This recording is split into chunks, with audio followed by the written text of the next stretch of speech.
more than likely they would have maybe, let's say, a step shadow, and a step shadow was something that an Ahaz would have in regards to looking at how the sun would hit these steps, and cast a shadow, and they would know what part of the day it is.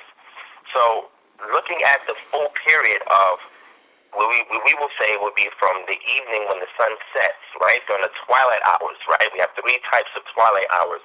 We have civil twilight, where it's getting dark, and it depends on where the actual sun is setting in regards to the ecliptical plane on the earth. And then from there we have a nautical twilight, and then we have astronomical twilight. So during civil twilight, it's getting dark, the sun is setting, but work can still be done that you can still see. These people were very empirical. They didn't have electricity like we did. So a lot of work or laborious work will be done during the day when people can see going outside and doing various things. Any other work that was performed in the evening were more than likely restricted to the home, because that way they would have their own type of lighting, whether it was a torch that they lighted, a candle, or whatever else they used to burn fat in order to have light within the home, right?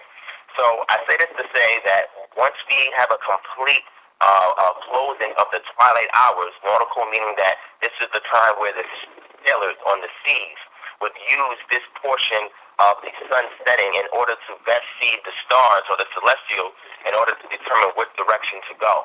And then when we get to astronomical twilight, it's almost completely dark. You can't see anything outside unless you have some type of artificial light. So going from one period of time that they saw empirically to another period of time is how they reckoned events occurring and how they determined how a day was rendered. And I'll give you an example of what I mean by that. A lot of us was using texts like Bereshit chapter 1, where we're talking about day 1, day 2, day 3, etc.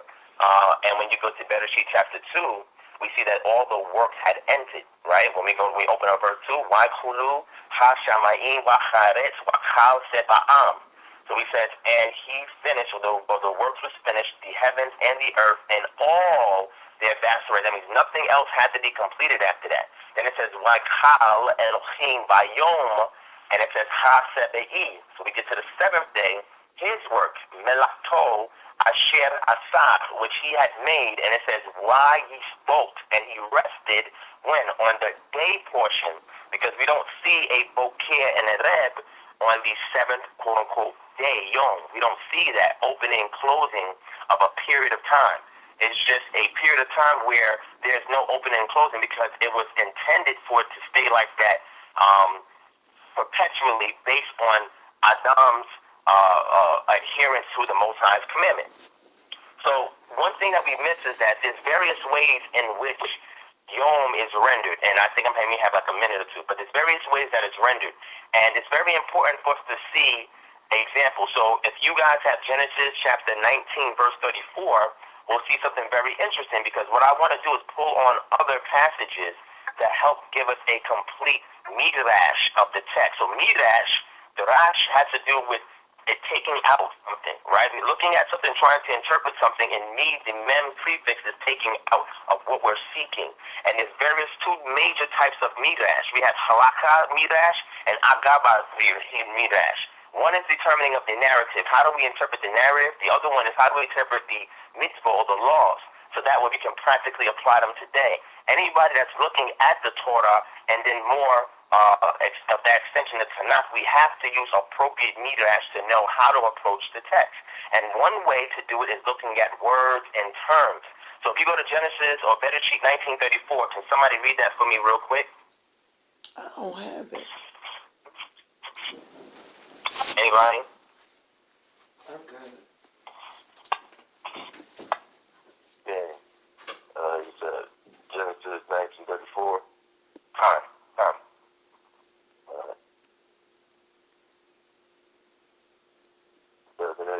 And it came to pass on the morrow that the firstborn said unto the younger, see, I lay yesterday night with my father. Now slow down. So slow down. So say that one more time, Ore. And it came to pass on the morrow. On the morrow, that what happened? That the firstborn said unto the younger, behold, I lay yesterday night with my father. Let us make him drink wine this night also, and go out and lie with him. this is important because we have Wahi Nim Mahorat. And what we're looking at is the Nim Mahorat there, which is the following day or following period of time. And we differentiate it when we start following up when she says, last night I lay with Abi, my father. So now she's making a distinction between the night portion and a daylight portion, because the following day had to occur right after the night period. And again, we have to look to see how Yom is being rendered, right? So we have Ha Yom, which is this day, is rendered typically this day, or at that period of time when a dialogue is taking place, and it's normally when the day is out and people are socializing outside.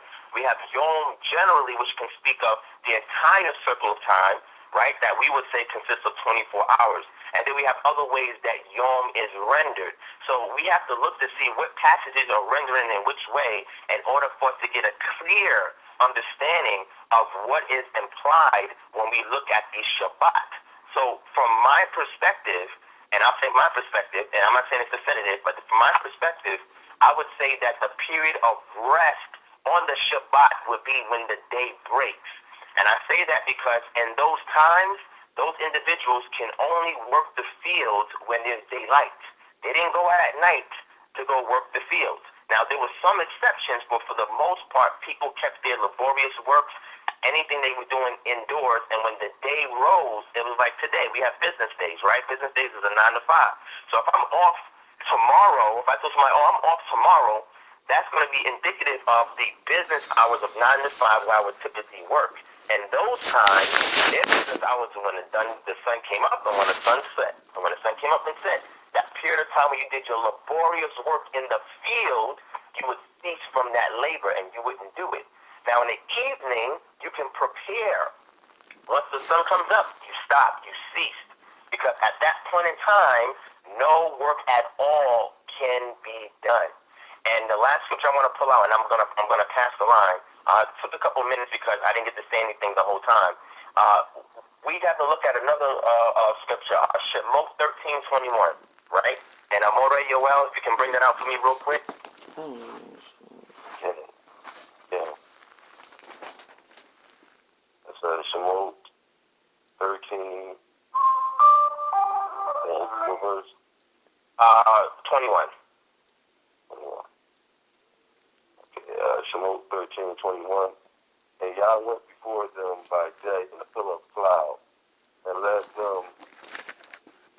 them the way, and by night in a pillar of fire to give them light to go by day and night. Okay, so now we see a distinction here. When Yod-Heh-Wav-Heh, Yahweh, is going out before them by day, Yomam. Keep that in mind, because we got to see how Yom is being rendered, and then we have to parse it to understand, well, why is it being used this particular way in this verse? And he says, when you're out before them by day in a pillar of a cloud to lead them the way, because during the day is when the sun is out. You don't need fire during the day, right? Unless you're about to cook something. But in this case, he appeared as a pillar of cloud or smoke. And this was to show them in which direction to go. So in this rendering here, we see that day means the daylight portion, because the cloud of smoke was there to lead them, and it made a distinction for Wei-Leah. Wei-Leah means at night. So in nighttime, when it was dark, he said, I'm going to be a pillar of fire for you. And this pillar of fire that I'm going to be for you is going to give you light so you can travel, so you can travel by day and night. So he's saying, I'm going to do these things for you because I'm distinguishing what I'm going to do during the Yom portion and the Layla portion. I'm going to give you a cloud of smoke. I'm going to give you a pillar of fire so I can take you in the direction you need to go. So again, we see that it's parsed a different way now than it was before. So when we hear the term day, we have to understand the author who's writing at whatever part of the text that we're reading. We have to understand what the implication of what was being written. And if we're going to say to people now, we're going to institute a halacha, because now this confusion is because there are practical means of things that happen contemporary that they didn't have to think about back then. So now we have to find a way to implement it today so it makes sense in our day and age. Because the way things are rendered in the calendar that we use is not the same thing they were using in their day. So I'll yield the floor and just wait my turn to come around. And I've got to say, I'm learning a lot from all the elders that's on the line right now. All right. Actually, put me in rotation. See, I got you. I know you want to be here. This is one of the... All right. It looks like it's my turn to... No, it's Yoel's turn to talk, followed by a donation, and then followed by a donor share. Yoel, you have the floor.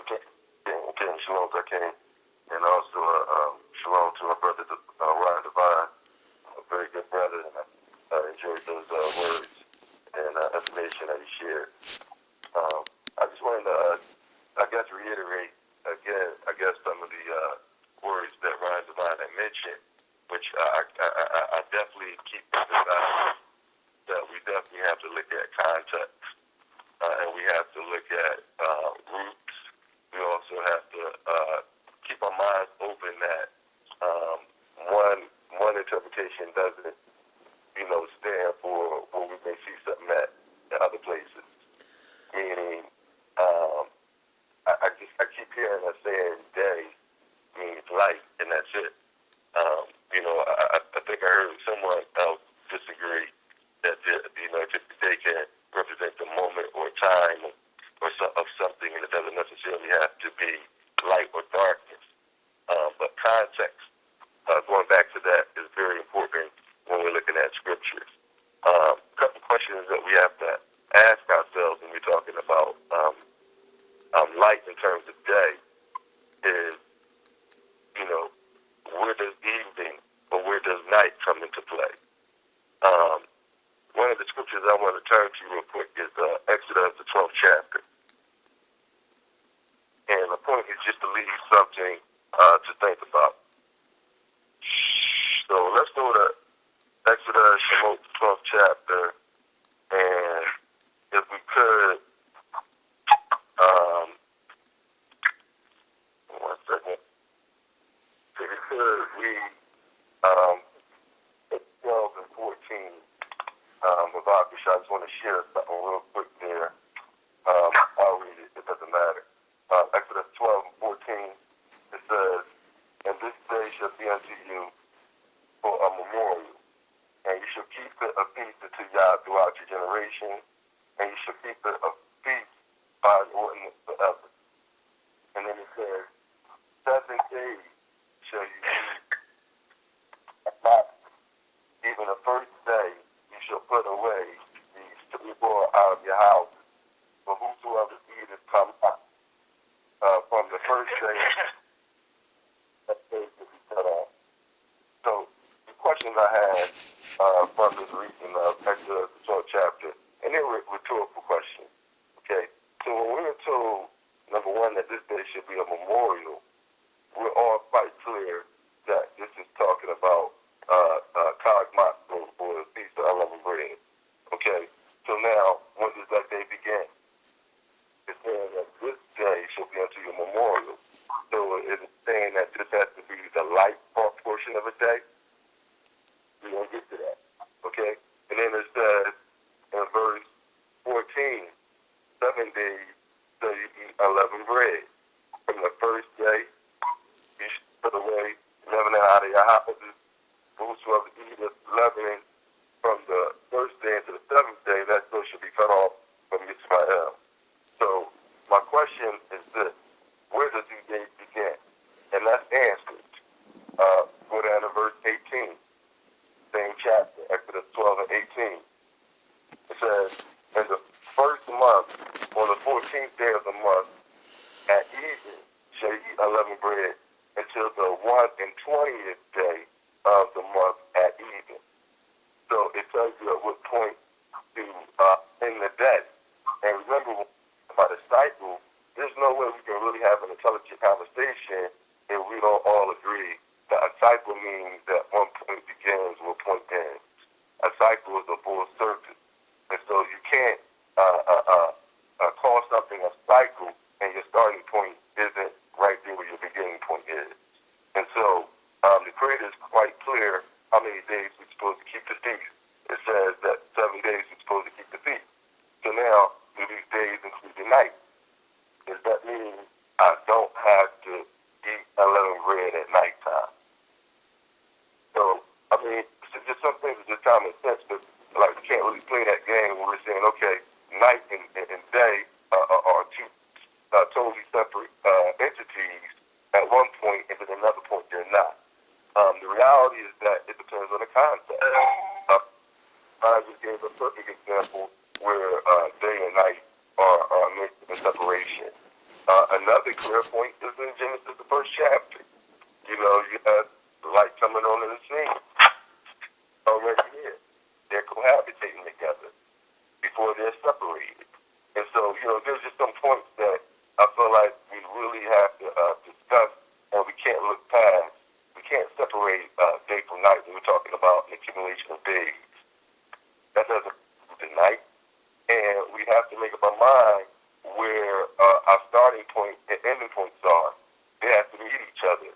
We can't put space in between that a cycle. So what is our cycle? And so many people who start their day in the morning have different understandings as to what part of a day is evening or even night, because there are different parts of a day. So if you got a day, what part of the evening is your day? What part of that day has a night? Or is it separated? How is it attached to that in any way? Does it come before it, after it? There's just some points that are just not really brought out when people are trying to separate night and day when they belong together. I'm not talking about times when they are separated. There are times when you have, maybe specifically talking about the day portion of life.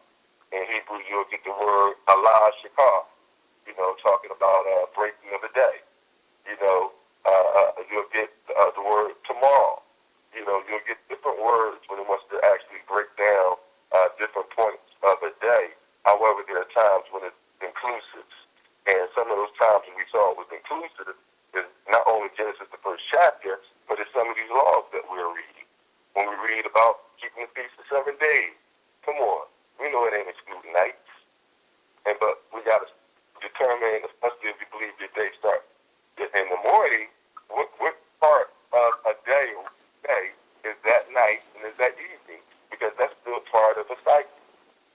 And so these are just some of the points that I think definitely need to be spoken about. And there are just too many points that are clearly saying that a day starts in the evening and during the evening part for us to just, just throw aside like this doesn't, belong. In fact, this concept of daylight starting the day is really a new concept. I ain't gonna say it's really new. It's just really starting to gain momentum. We have brothers talking about this for the last 12 years now. Murray Alicia out of Cincinnati, Ohio, one of the key players or leaders that came forth with the theory of a day starting at light. And so my point is that that is really a new theory with no tests, no experimentation. I even like to say even no clear literature, no context, no validity behind it. At least not today.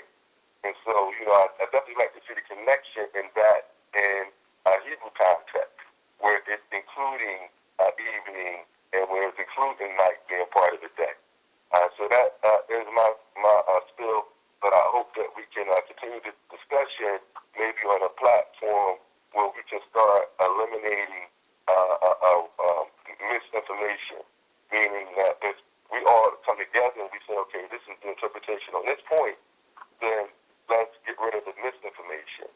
So until we can really come together and agree on context, agree on interpretation, we really all had it back and forth. But I think we can eliminate that by really getting into context of Scripture and getting into Hebrew understanding. I'm telling you, that will really get rid of many of our misinformation and any of our disagreements as well. Right. Turn out for that, Ike. Don Yoel. I have the floor followed by Don Asher. Asher, you still with us? Yeah, I'm still here. Okay. And my comment is this: just to throw some more stuff into the pot, talking about Yom, talking about day. Consider this: the Almighty told Adam, "In the day that you eat of this, you will surely die. You will surely die." For Adam, after he ate from that, lived to be 930 years old or so. So in what context is that a day without making the Most High a liar, or without making you understand that this word Yom has a myriad of definitions? A myriad of definitions. I like the one dealing with a day of the Most High being 1,000 years. That's one day Most High time versus 1,000 years our time. Because that sets neatly with Adam. When the Almighty say, "In this day you will surely die," because he did not live beyond 1,000 years. It sets also neatly,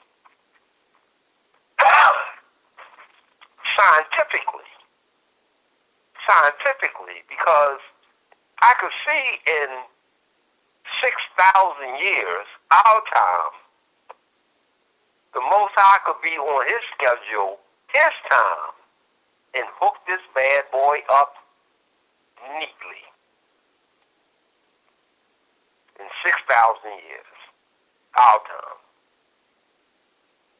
So when we talk about the word Yom, day, you have to put the word in the proper context. In what context is Yom being used when you read it in the scriptures? If you locked into every time you see the word Yom, it's from 12 hours, sun up to sundown, then you are retarded.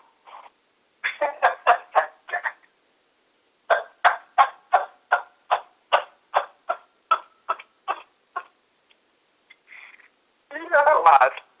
I'm giving up the floor, and I'm glad our share is second. Okay, don't I share? You have the floor. Yeah. All right. It does, don't need to always throw something in the mix, but it does bring things to mind.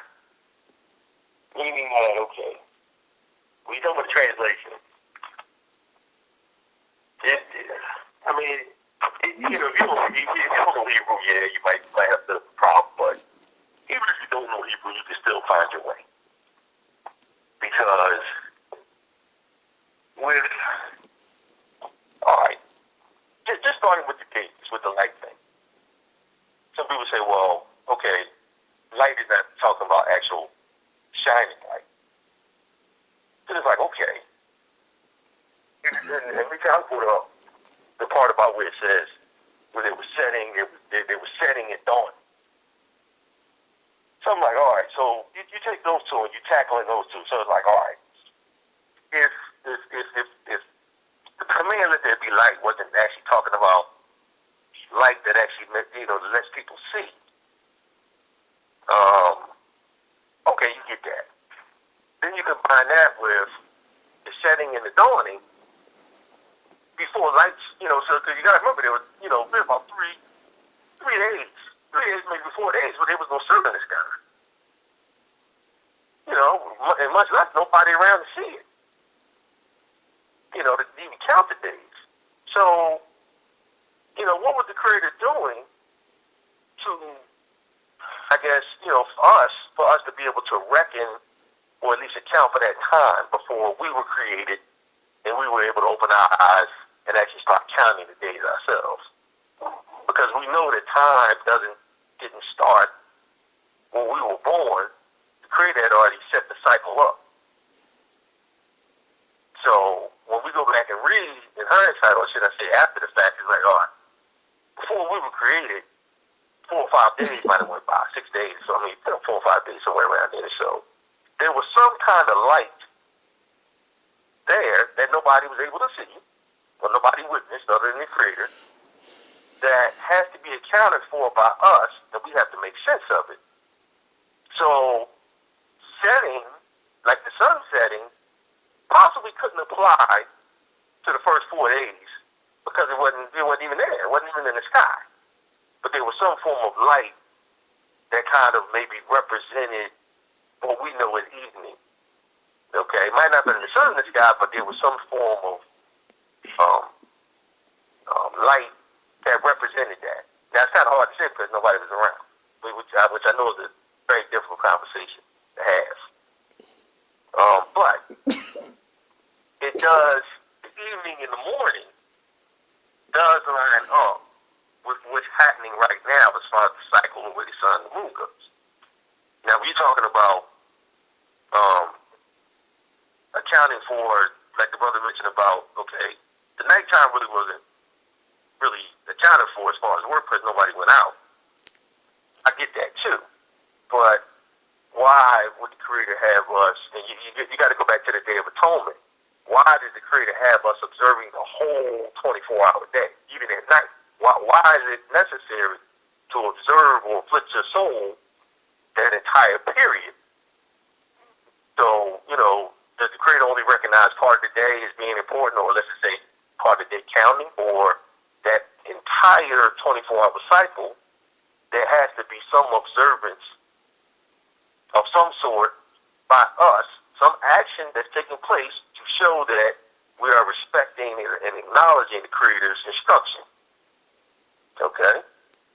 So now, in the other portion about the sisters laying with their father, and getting some understanding with that, I would like to use dates, meaning that was yesterday, let's just say the day is the 20th. I know it's another, I can't think. Let's just say the day is the 20th. So for those of us that believe the evenings start, and the day starts in the evening, let's just say the night is the 20th. So when the sun went down about 5:30. So it's like 1 o'clock in the morning. So the sister, the day is the 20th. The sister slept with her father. Now the next morning, on the morrow, was she talking about, when she said yesterday, was she talking about the night before, or was she talking about 12 hours ago? Let's just say she woke up at 8 o'clock in the morning, or let's say it's 8 o'clock in the morning. When she said yesterday, was she talking about 12 hours ago, or was she talking about 24 hours ago? And then, using dates, like calendar days, to help people that really don't understand Hebrew. The host has joined the conference. A defining point of where to start, so we'll know what the morrow is. The morrow we're talking about the next morning or the next day. And is yesterday talking about the last bit of darkness that we saw, or the previous bit of darkness that we saw before the last bit of darkness. Those points, I would say, would have to be outlined and defined for those that don't really understand Hebrew, so at least you can have a reference point of understanding exactly what's being said, itemizing each little word, so some sort of organized reckoning can be established and people will know exactly where they are instead of just trying to more so learn Hebrew overnight or trying to get the concepts through, whatever, the dynamics of the Hebrew language is. You'll get that in time, but if you're talking about a conversation or something you're reading with this law, you still have to have a point of direction so you can at least keep up until you're able to master Hebrew or get to a certain point for your understanding. So that I'll close with that, just so we can have some reference points and then maybe some feedback on some of the questions about, why did the Creator have us observe the whole from the 10th day instead of half a day if we went on those precepts of, well, people really don't do nothing at night. So rock hand raised. So let me got hand raised. Oh, okay. Let me get that rotation again. Which was the first one up? Rock. Oh, the rock.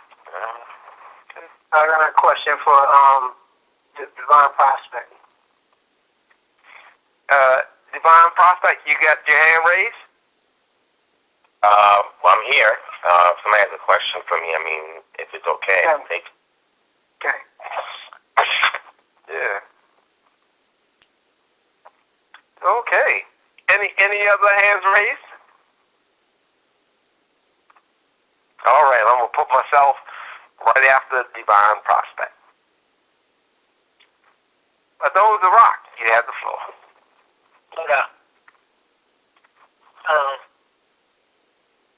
The brother made a very good point. See, one thing is, a matter is always, the word of the Most High is always established by the mouth of two or more witnesses. There's only 3 witnesses on this phone that says the same thing that the Most High says and uses the reference points in their proper perspective. And that's me, Brother Divine, and Mikhail. Everybody else on here is under the impression that the day starts in the evening. The brother made a very good point. What the heck you going to be doing at night? Unless you're a sentry and you got duty to watch. That's the only reason you could be out at night if we was home. You ain't going to be doing no morning work. You're going to be at the house. And when the light come up again, very good point the brother made about when the Shabbat would be. And the reference point, and the Most High said he stopped on the 7th day, not the 7th evening. He ceased from all his work the 7th day. Now, he left it open, like the brother said. And, it get no clearer than that. Then he went to Exodus 13 and 21, same one I went to, and broke it down even more beautiful and made it more clearer that the Most High was talking about reference points. And we all know that the Most High was referencing when I'm going to lead you, what I'm going to use to lead you during the sun period and the moon period. The moon period, I'm going to be in the appearance, it's going to be the appearance of fire. The sun period, it's going to be smoke, a cloud.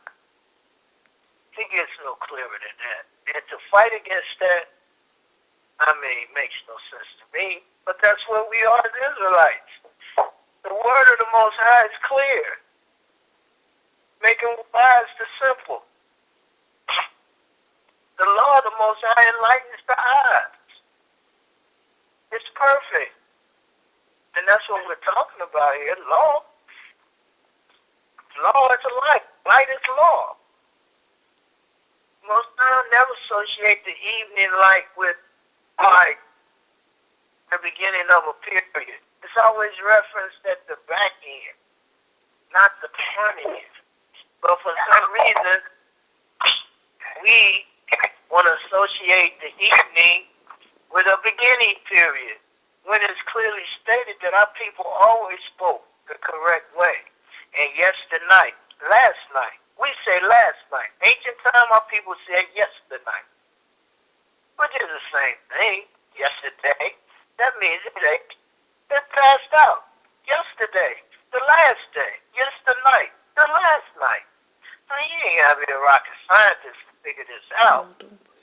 It's just that we want to hold on to those interpretations that we got when we came into this understanding. And because a new thing come along, which is really not new, it's an old way, but because we've been locked into thinking that a day is evening and a night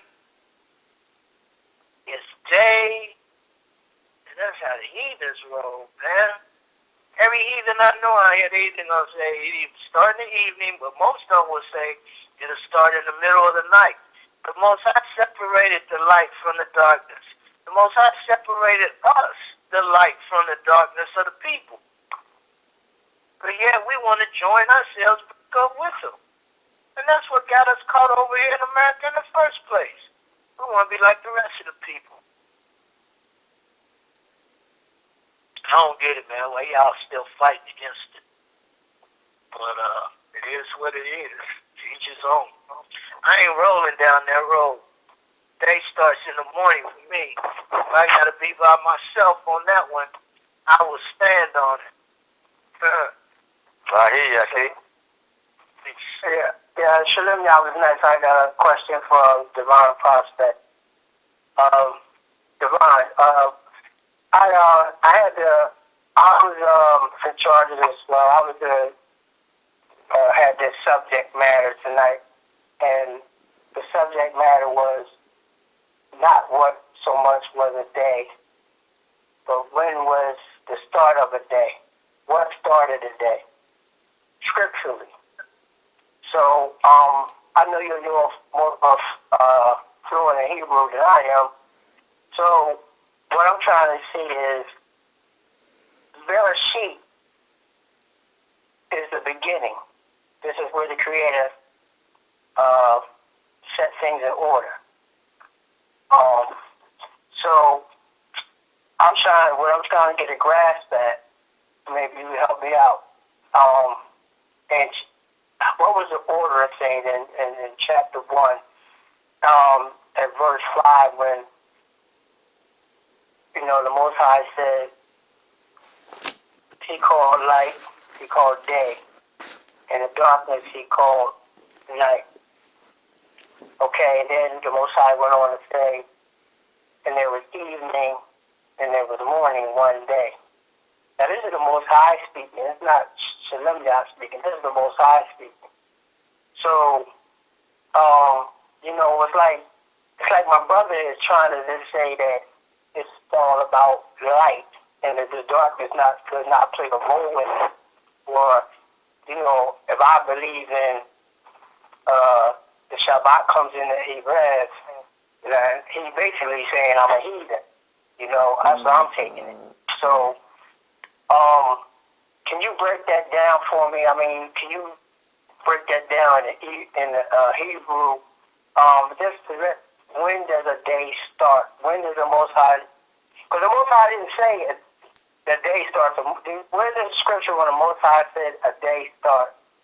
Or a day starts a day. Where does it say that in scripture?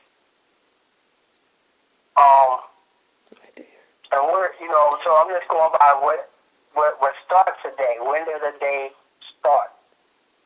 Going through the scripture and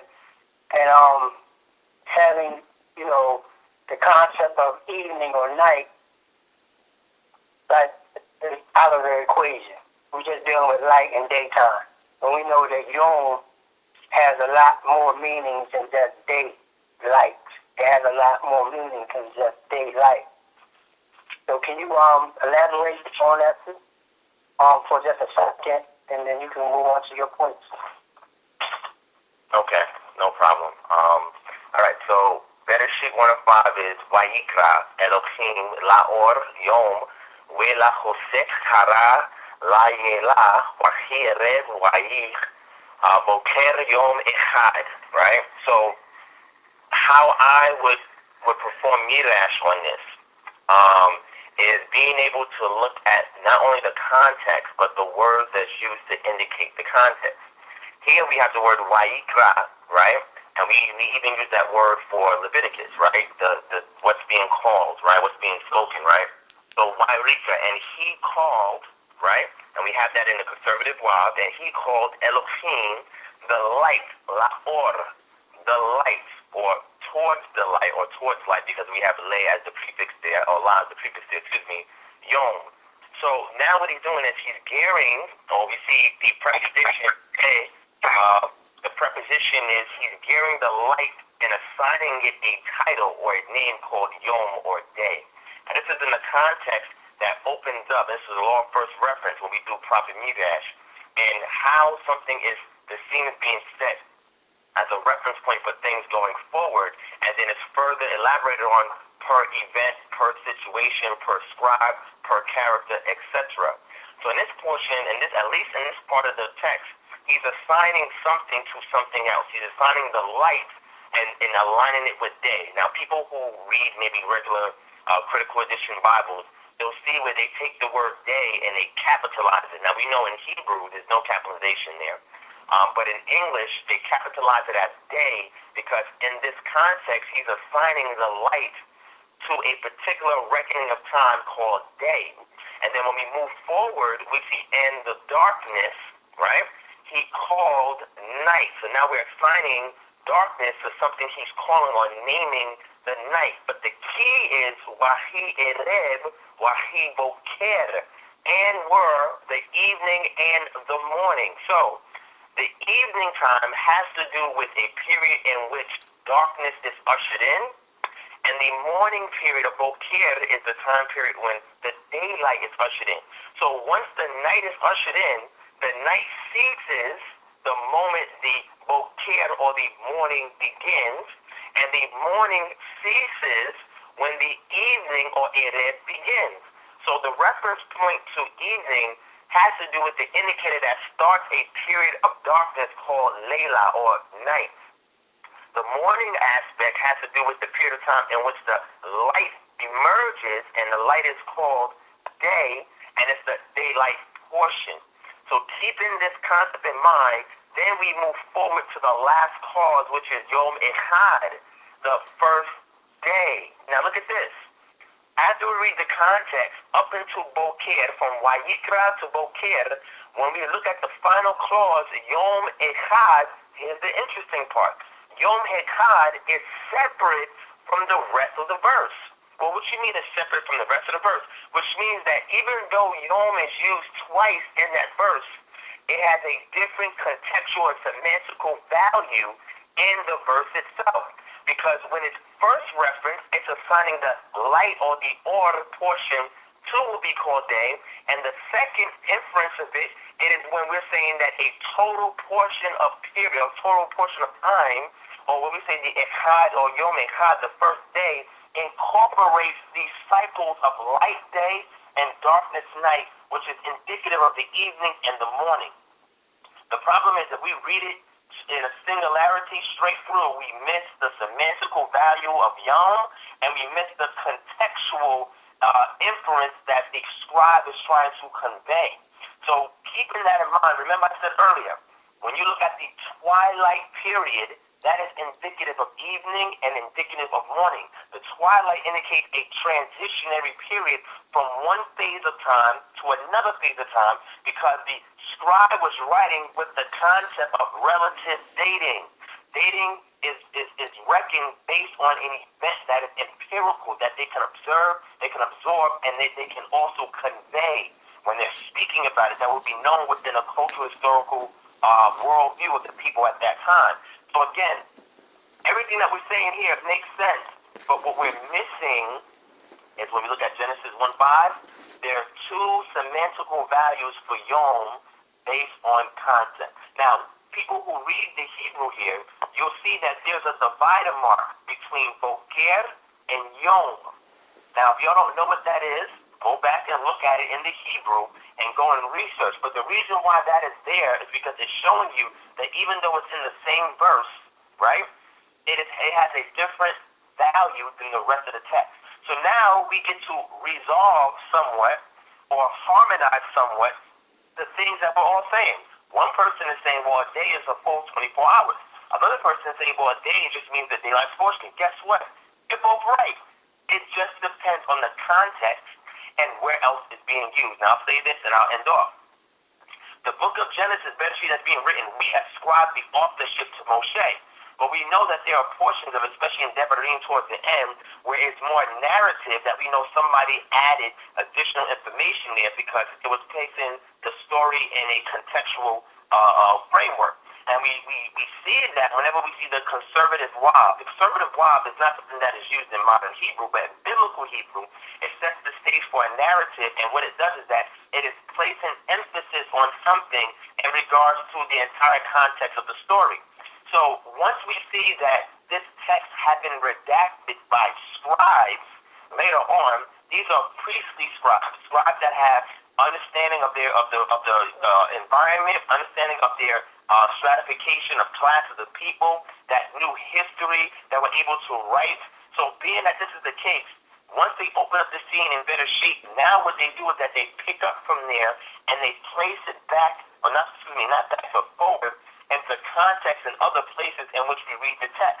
Now when we go to Exodus or Shemot, we have a situation, for example, I'll show you what I'm talking about. Shemot chapter 16, we have a situation where the Sabbath is first instituted, not Shemot 20. Shemot 16 is when the Sabbath is first instituted. Matter of fact, the Sabbath is kind of, I would say alluded to prior to that, because when Moshe goes to Pharaoh, he said to him, hey, we want 3 days to go in the wilderness to offer a sacrifice to our deity. Now, why is that a Sabbath? Because they were working every day. They were working every day. And we see this echo later on where Dawid, Jonathan, and Shaul have a situation where there was some kind of chag going on, a feast going on, and it was set aside for a series of days that was going by, because this was a period of time where the people removed themselves from laborious work and they set it aside to feast on those days. So the Shabbat itself, or resting from work, the concept, we see it in Bereshit. From now when we play it out from Bereshit, it starts first with taking people 3 days to go sacrifice in the wilderness where they're not working for Pharaoh, all the way up until when they actually leave out in Exodus 16, they're actually in the wilderness. The people need to be sustained with food. So during the daylight, right? Remember, during the daylight is where they can see, right? And they can go and grab these quails and grab this manna. But at nighttime, they are indoors. You know why? Because it's cold outside. There's animals, wild animals outside. People can rob you outside. So any kind of work of preparation was done in the evening. But the moment the light came up, they could not go and retrieve any quails or any manna, because on that seventh day, everything will be rotted out. When the daylight portion opened up, which would be a business day period for them. So again, we have to understand context and semantical value, and in doing so, we can determine if the day is referring to a 24-hour period or just referring to the light portion. But this will take us actually parsing through various verses and looking at it in a midrash perspective at the narrative to be able to determine what's going on. But Genesis 1 and 5 is an excellent perspective. If anybody actually has looked at the manuscript, which I have, and you'll see that indicated there that separates Bokeh from the next word Yom in the same verse. It's awesome because it helps to harmonize what all of us are saying here, but the key thing is content.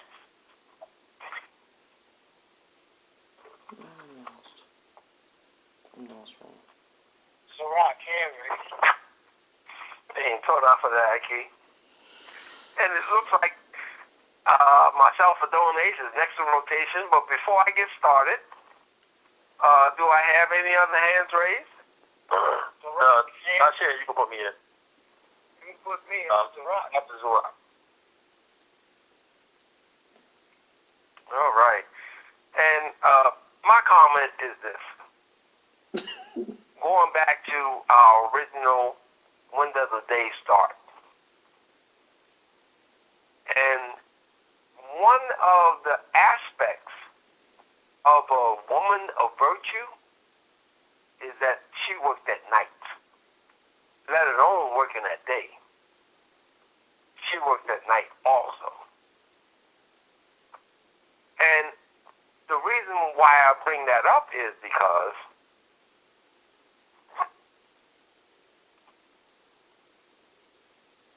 the Shabbat night. That if you work on the Shabbat night, is that a violation of the Shabbat? I would say yes. And I go back to so many Israelites who believe in the Shabbat day configuration, that the night means nothing. The night means nothing.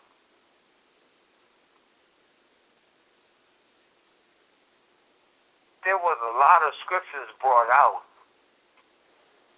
in this evening's conversation.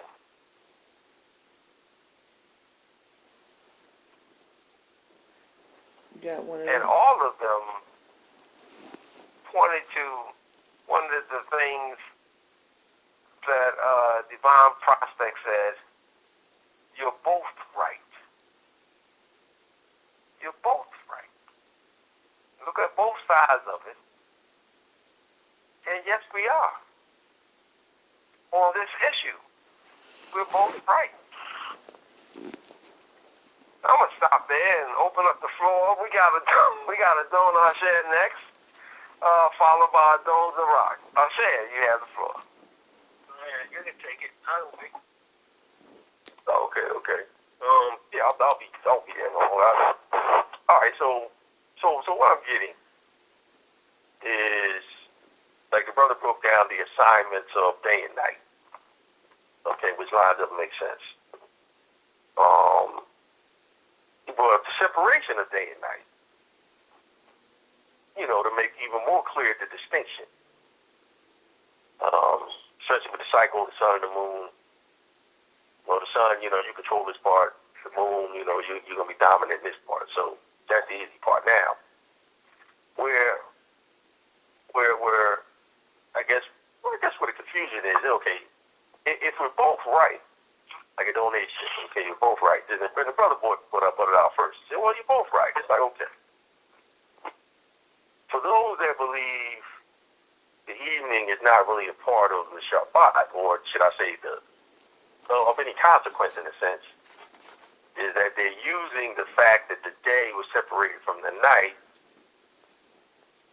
okay, they're using that as, I guess as a tool of non-observance of the law for half of the day.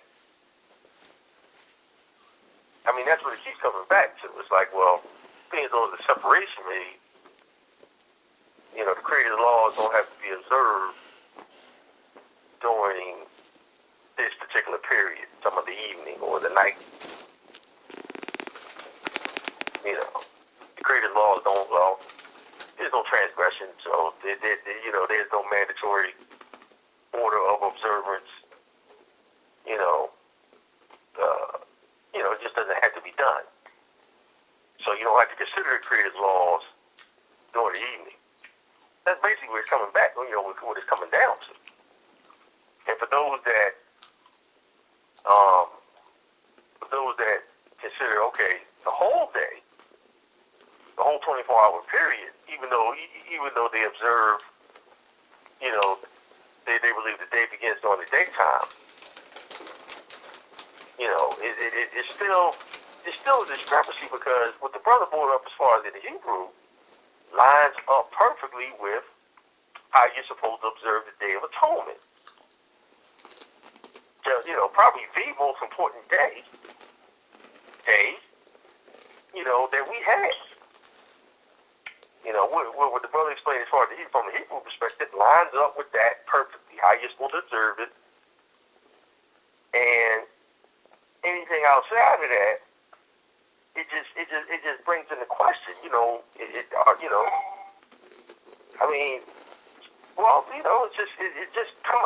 basically has to be said, okay, look, this part of the day, the created laws don't have to be observed. You will not be held accountable, and the creator's not worried about this part of the day where his laws are being observed. I haven't heard that yet, because that's what it keeps coming back to. And I want to know if I'm wrong. Yeah, what's up? I want to know if I'm incorrect.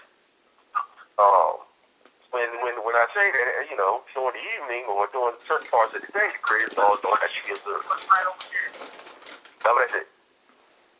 Hello? Yeah, I'm on. Not sure what They that hear was. me? Yeah, Rocky, that. Yeah, you know. Oh, okay. I'd just like for the brother, is he still on? Are we the only ones on? No, people want to get you. I'm on my radio well is on. What brother you talking about? Divine. Yes, I'm here. Okay. Hey, explain that first light that's in Bereshit there. The Most High saw the light, and the light was good. Because I'm under the understanding that that's the law that the Most High is speaking of. So could you break that down? If you would, please. You can take my time to do it. Sure. Okay. So, in Bereshit chapter 1, we see in verse 3 where it says, Then Elohim said, Let there be light, and there was light. It says Elohim saw that the light was good, and Elohim separated the light from the darkness. Elohim called the light day, and the darkness he called night, and there was evening and there was morning one day. Now, the important thing that we have to see here in the text is two things, because when we get to the sun and the moon, there's a particular word that's used there that can give us an inference that at one point in time, maybe that light that he's saying, let there appear, was actually the translucent aspect of the sun reaching into the surface of the earth.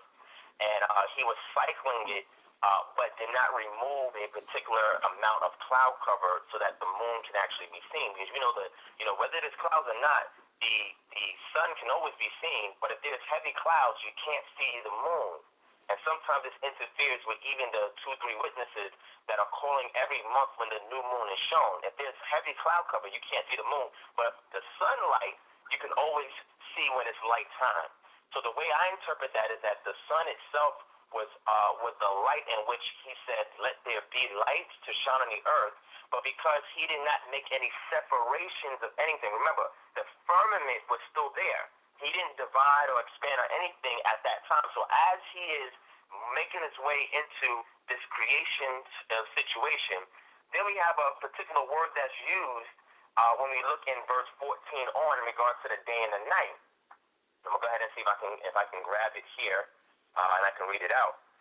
And it says, Yomer Elohim, and he said, Elohim, let there be Yehi Me'orot, the light in the expanse of the heavens. Then he says, Lechabir, which is to separate a space between Ben Hayom, the day, Ben and from Hal Leila, the night. Then he says, and let them be for signs and seasons and days. Yamim is there, and days and years. Washanim. Now look at this. Let's go to verse 15. He says, and let them be for light, lim, morot, birkia, in the expanse of Hashamim, the heavens, to give light upon the earth, and so it was. Now watch this. Let's keep going. Watch this. And it says, why ya'af? So we got to look at the root word for that. And this is interesting, right? We have the word asad.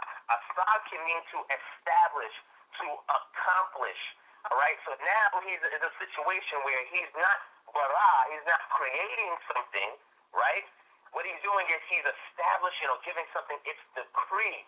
So now that he has terraformed the earth, and now that he has adjusted what we see in the atmosphere, so that way the firmaments are separated, the waters, sky waters are separated from the ocean waters in the earth.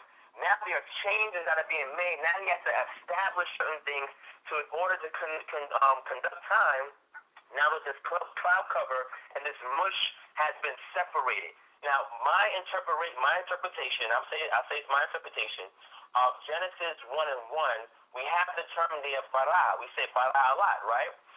But we also get various ways that we can conjugate bara depending upon how it's used. Another way to use bara would be berit. And berit, we know, means a covenant, right? But here's the important thing. if we look at it, bara, in another verse, we see it also means the fat of an animal. Now, this is going to make sense if you understand what it is that I'm trying to say, and then I can explain as far as the time, reckoning the time that's occurring. When the Most High comes on the scene, we don't have any kind of ontological explanation of why he's there. The text does not care about that. That is irrelevant why he's there, right? He's the self-existent one. He's always going to be there. The important thing is, what is he doing in order for man to keep his decrees that he has given the earth? He's saying, as long as the heaven and the earth is here, obeying my decrees, my word will continue to be the way it's supposed to be. No matter what, it's not going to cease as long as the day is doing what it's supposed to do and the night is doing what it's supposed to do. What he did was he saw the fabric or the material that the earth was made out of, and what he was doing was separating and filling, separating and filling, separating and filling. So what he's doing is he's pulling things apart and he's adding things with the earth. He made dry land come out, and what came out of the dry land?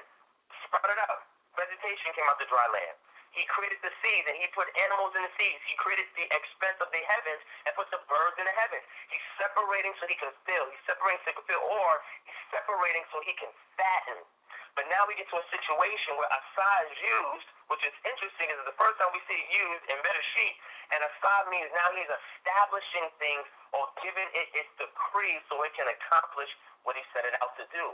So now that the cloud cover is gone, now the sun can be seen and the moon can be seen, and now the animals and the plants that are following, that preceded it and that's following it, now guess what? Now their circadian rhythm can be into effect, because now they're able to empirically see the sun and empirically see the moon.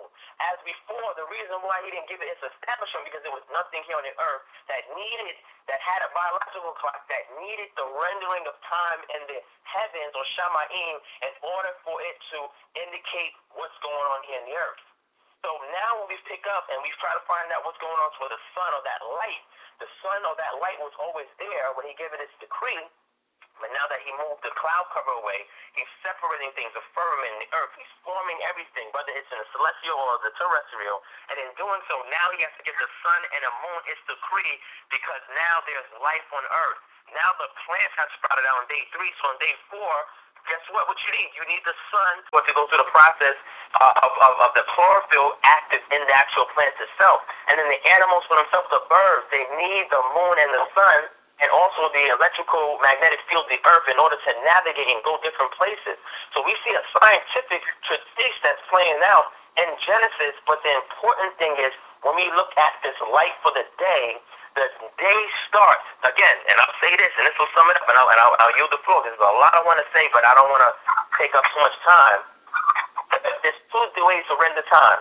I can say a calendrical day or a business day. If I say business day to somebody, what is that going to allude to? It's going to allude to the general period of time in which people labor and work, which we will call a 9 to 5. But if I talked about a day that encompasses a full 24-hour period, that is a calendrical day. Now, why is this important? The important thing was, in those days, now again, family, we've got to think about context, history, and culture. In those days, people were not working the field and doing all manner of laborious work outdoors, because when it was nighttime, it was pitch dark. Imagine you going out somewhere in a field where you have no kind of light from the city, and you all the way dark somewhere in some valley somewhere, and it gets dark out. Guess what? You're not going to be able to do anything. Only thing you can do is maybe build a tent and wait until the day comes. And when I say day, I'm talking about the daylight, so that way you can go about your travels, unless you're going to use the stars and the moon with some kind of artificial light, a lamp or something of that nature, in order for you to navigate. But in regards to period of reckoning of time, they understood that once the evening or the twilight and the night set, the calendrical day started, but the moment that the daylight appeared, the business day was brought in which they cannot do laborious work outside. They weren't going outside during the evening to do laborious work, but in Shemot 16, they were still boiling, still baking indoors until the daybreak. Because once the day break happens, you can't do anything. I don't care if you're trying to work inside and prepare for the next day or go outside. Once that light comes out, that business day starts, all matter of laborious work ceases. And this is the reckoning time. And what I want to say is I want to give you guys a reference, because I heard my Moray Yoel on the line. He made a reference and say, well, this idea that the day or the work day started when the sun rose to the sunset. There's no kind of scholarship work behind that he knows of.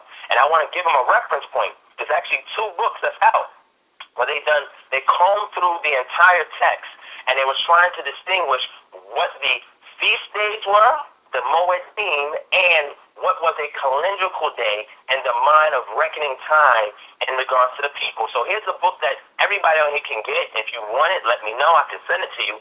It's called Calendrical Variations in Second Temple Judaism. I'm going to say it again. Calendrical Variations in Second Temple Judaism.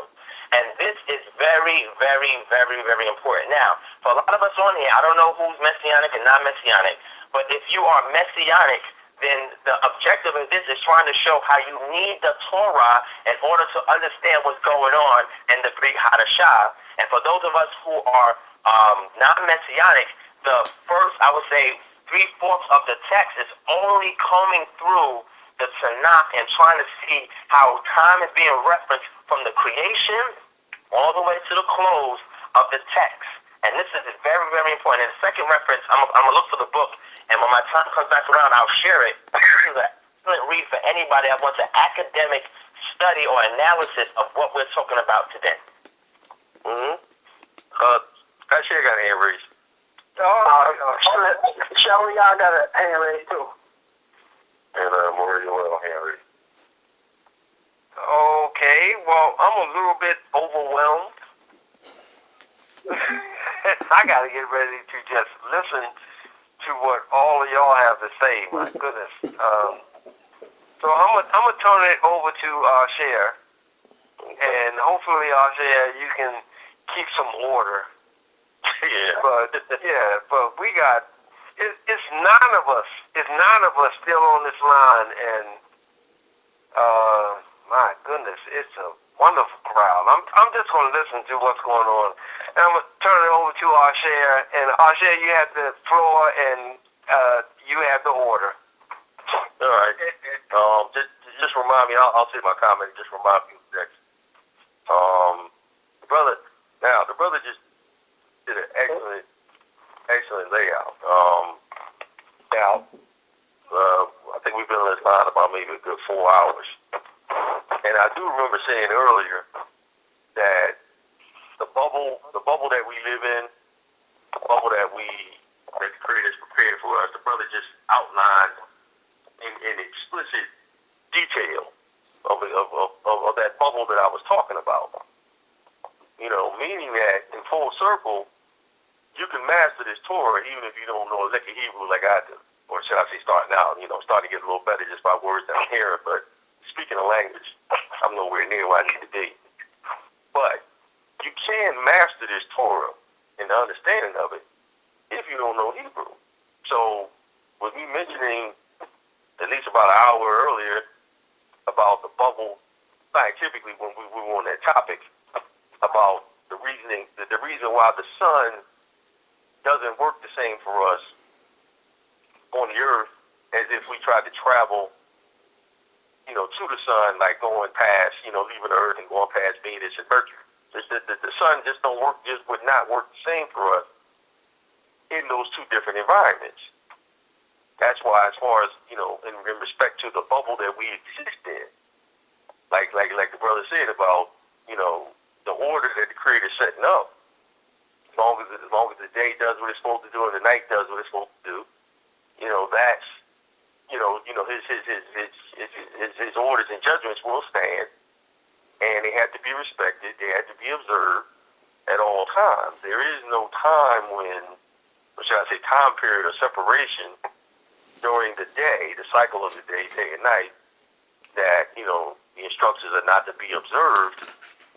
And the Day of Atonement instruction clearly supports everything that was discussed tonight.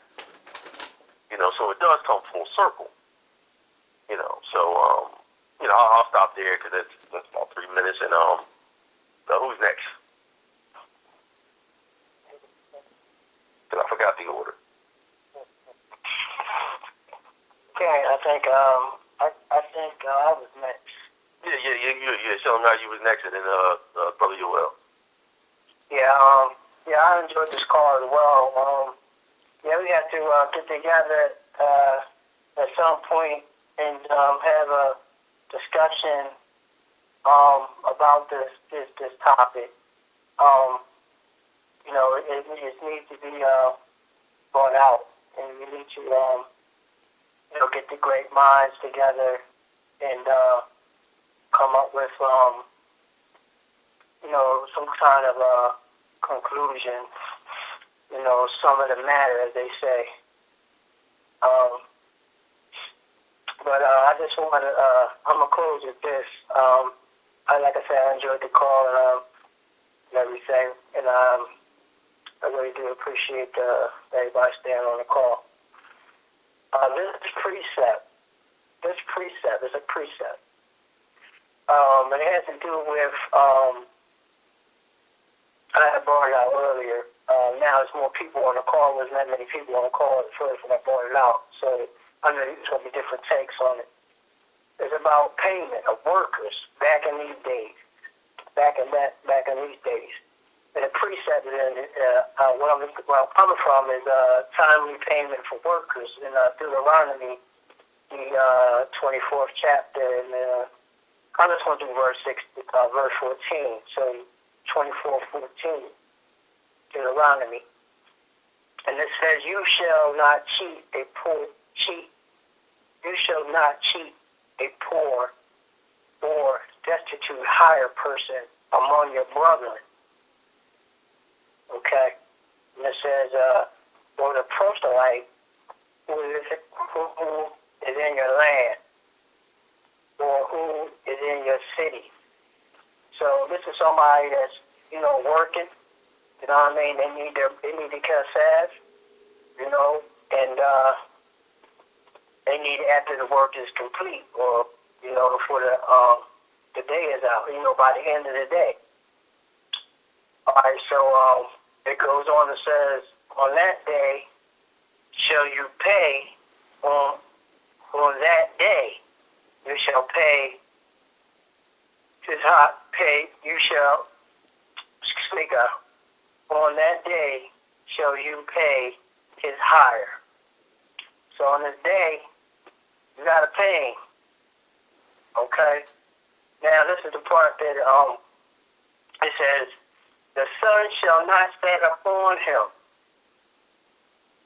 Okay, so now, why is this, the sun should not set upon him? What's so significant about this sun setting upon him?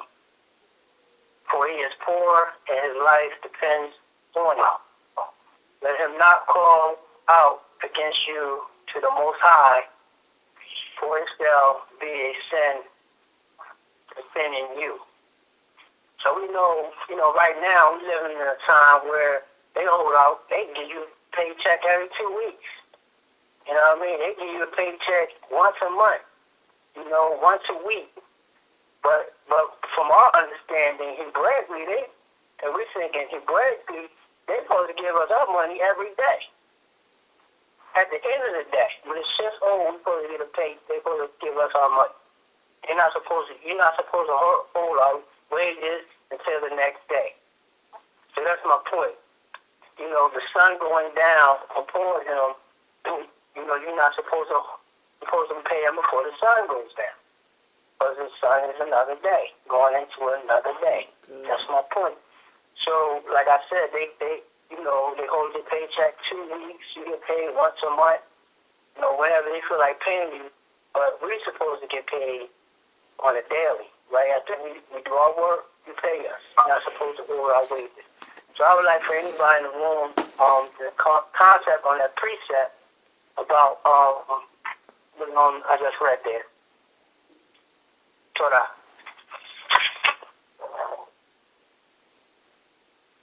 All right.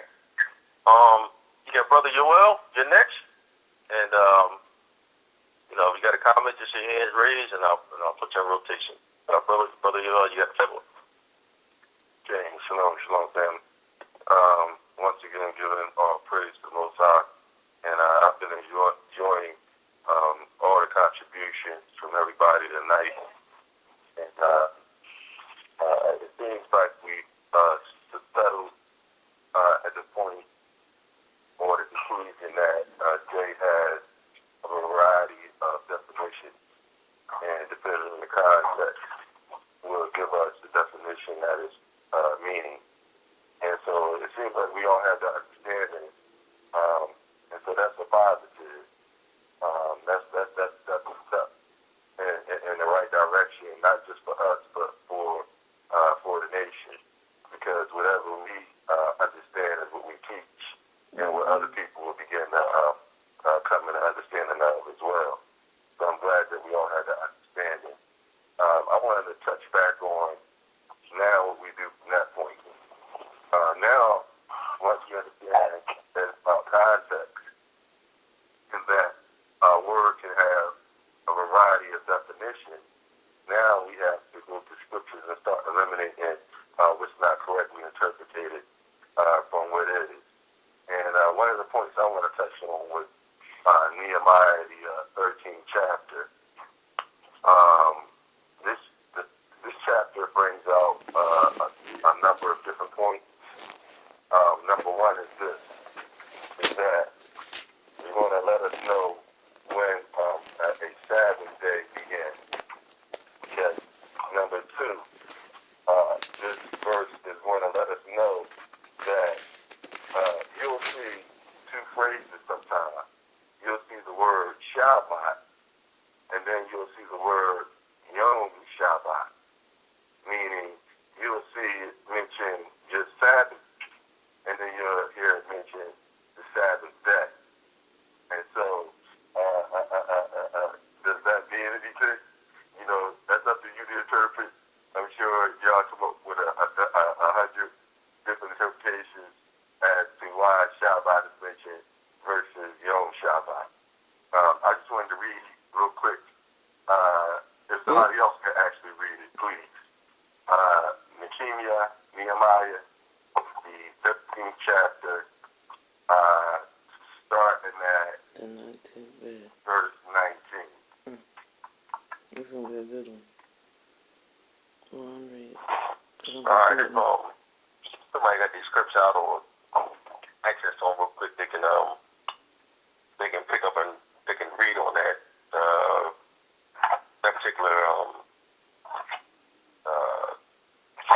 portion. I can read it if nobody has it. Okay, go ahead. I got you. Which one? Nehemiah 13th chapter, verse 19. Okay. Nehemiah chapter 13, verse 19. Okay, mine's gonna read different because I got the Tanakh. It happened when the gates of Jerusalem cast a shadow before the Sabbath. Then I spoke the order. Okay, so in Hebrew, it uses the word zalal. Zalal means it began to darken, began to shadow. That is a great definition of that transitional period of time called Sabbath or evening. And so we see a shadowing, a evening period, a mixture taking place before a certain period of time, before the Sabbath day, actually, it says, before the Sabbath. So before the Sabbath, it began to darken. So, it's clear. We just gotta, sometimes call stuff what it is, and sometimes we read scripture, and even if it explains something different than what we understand, we try to make up an excuse for it, rather than calling truth what it is. So at this point in our history, it's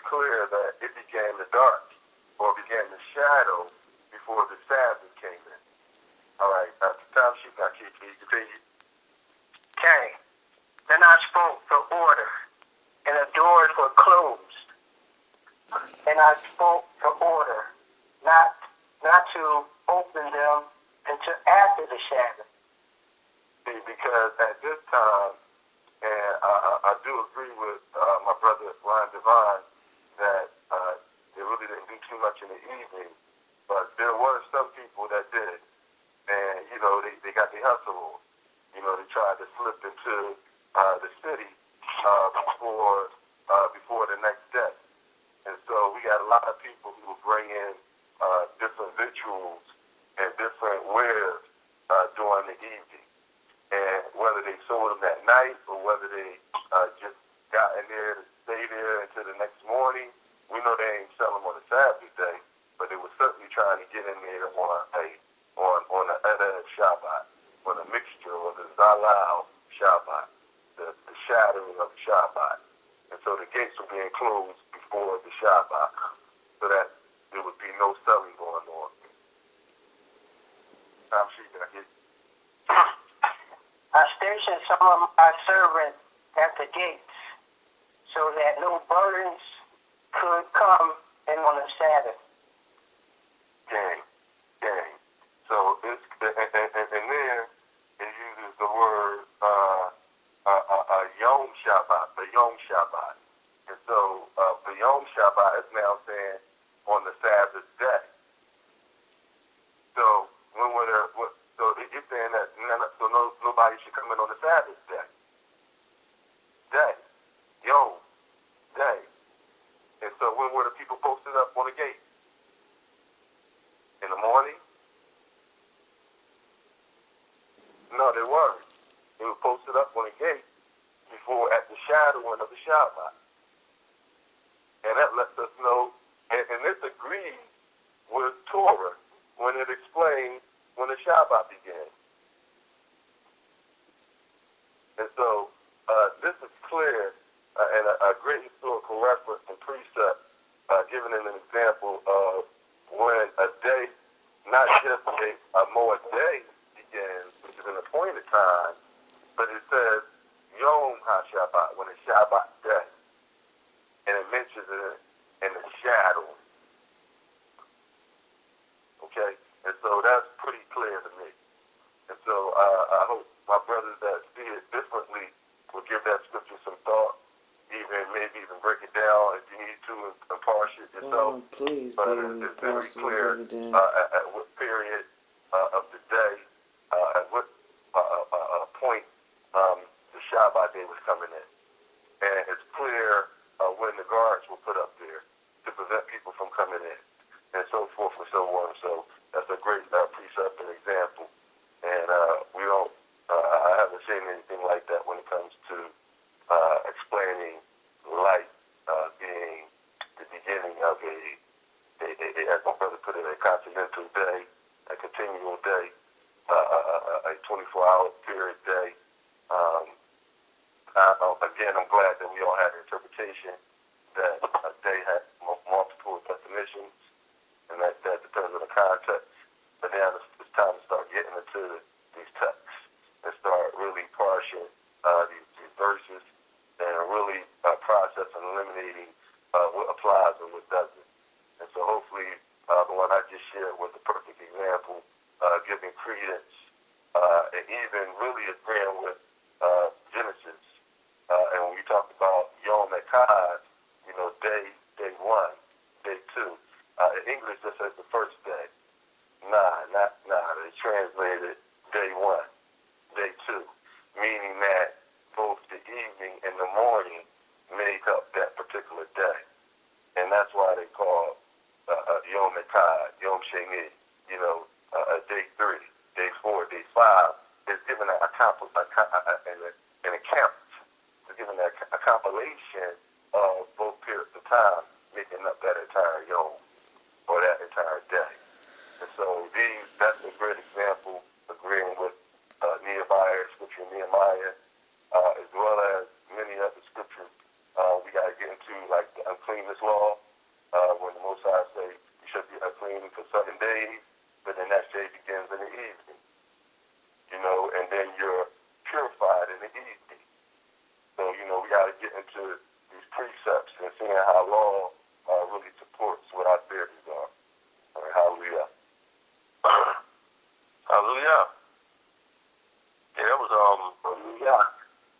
a pretty good verse, because mean, what it does is just outlines the fact of the, it highlights and outlines, I guess, the whole idea behind, when the day begins. Why was it so important to station men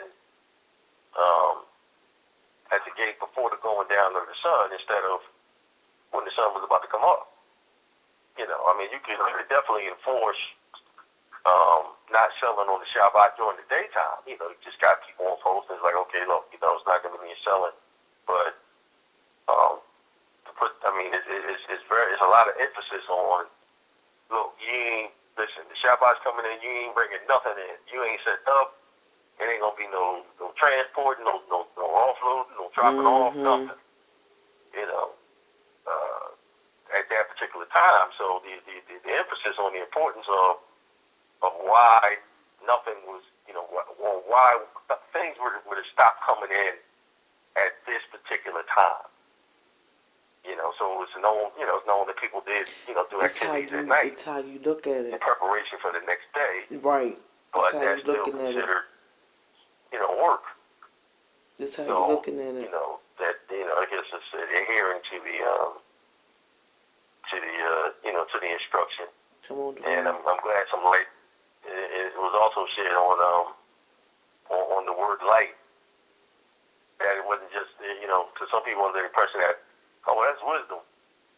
So when he says, he said, let there be light, and he saw the light was good. And then, then right after that, he says he called the light day, and, the darkness he called night. So it's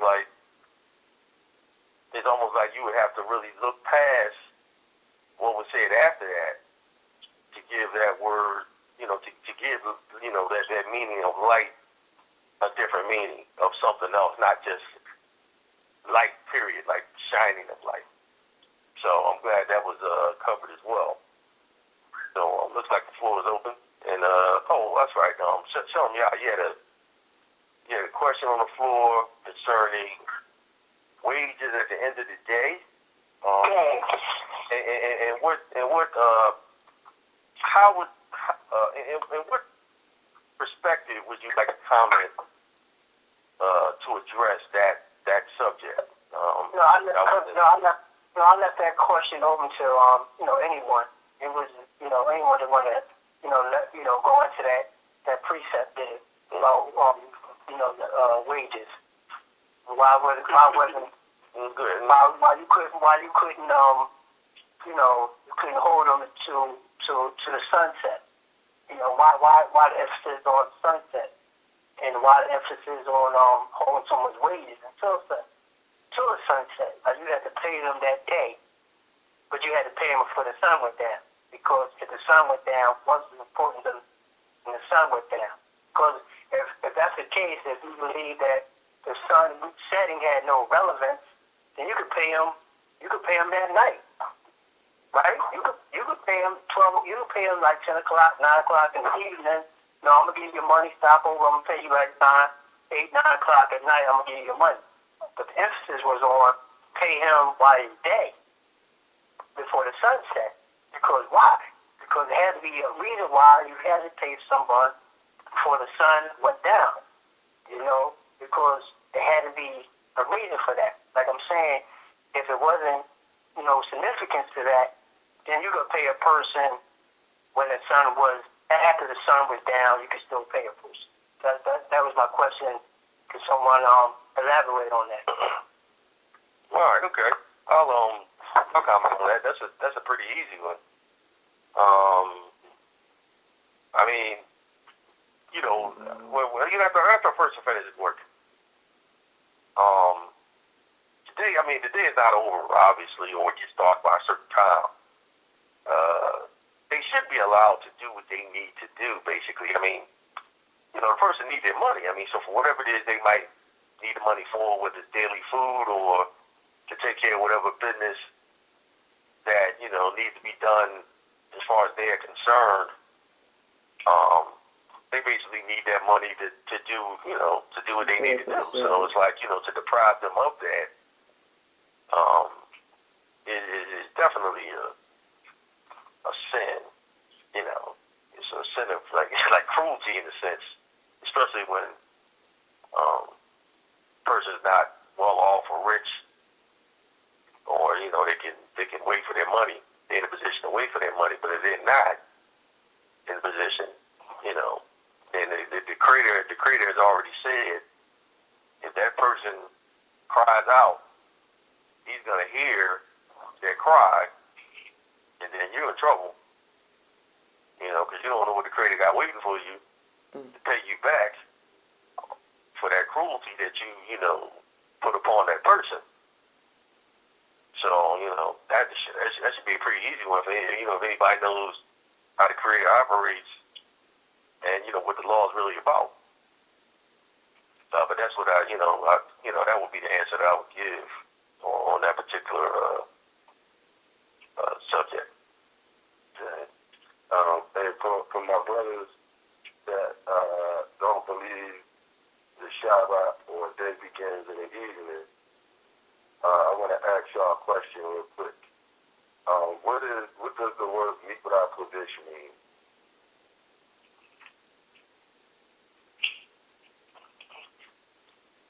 That's a question for the Hebrew experts. Any Hebrew experts still on the line? Yeah, particularly my brothers that believe the day begins in light. All right, so a Mikra Kodesh is a holy gathering or a holy calling or a holy reading. And so I just want to say that although y'all may not believe that it begins in the evening, we appreciate y'all keeping it with us tonight, because tonight has been a holy gathering and a holy reading. So we appreciate y'all keeping the Shabbat with us tonight, even though y'all don't really officially keep it to the morning. So we appreciate y'all keeping it with us. Can I comment on that? No, Lord. Sure, go ahead, bro. So the term that you just used, are you using it as a phrase, or do you have a reference for that? Mikra Kodesh, you'll find that in That's Leviticus, the 19th chapter. Where is it, you said? Leviticus 19? Yeah, 19th chapter, particularly at verse 1, 2, and 3.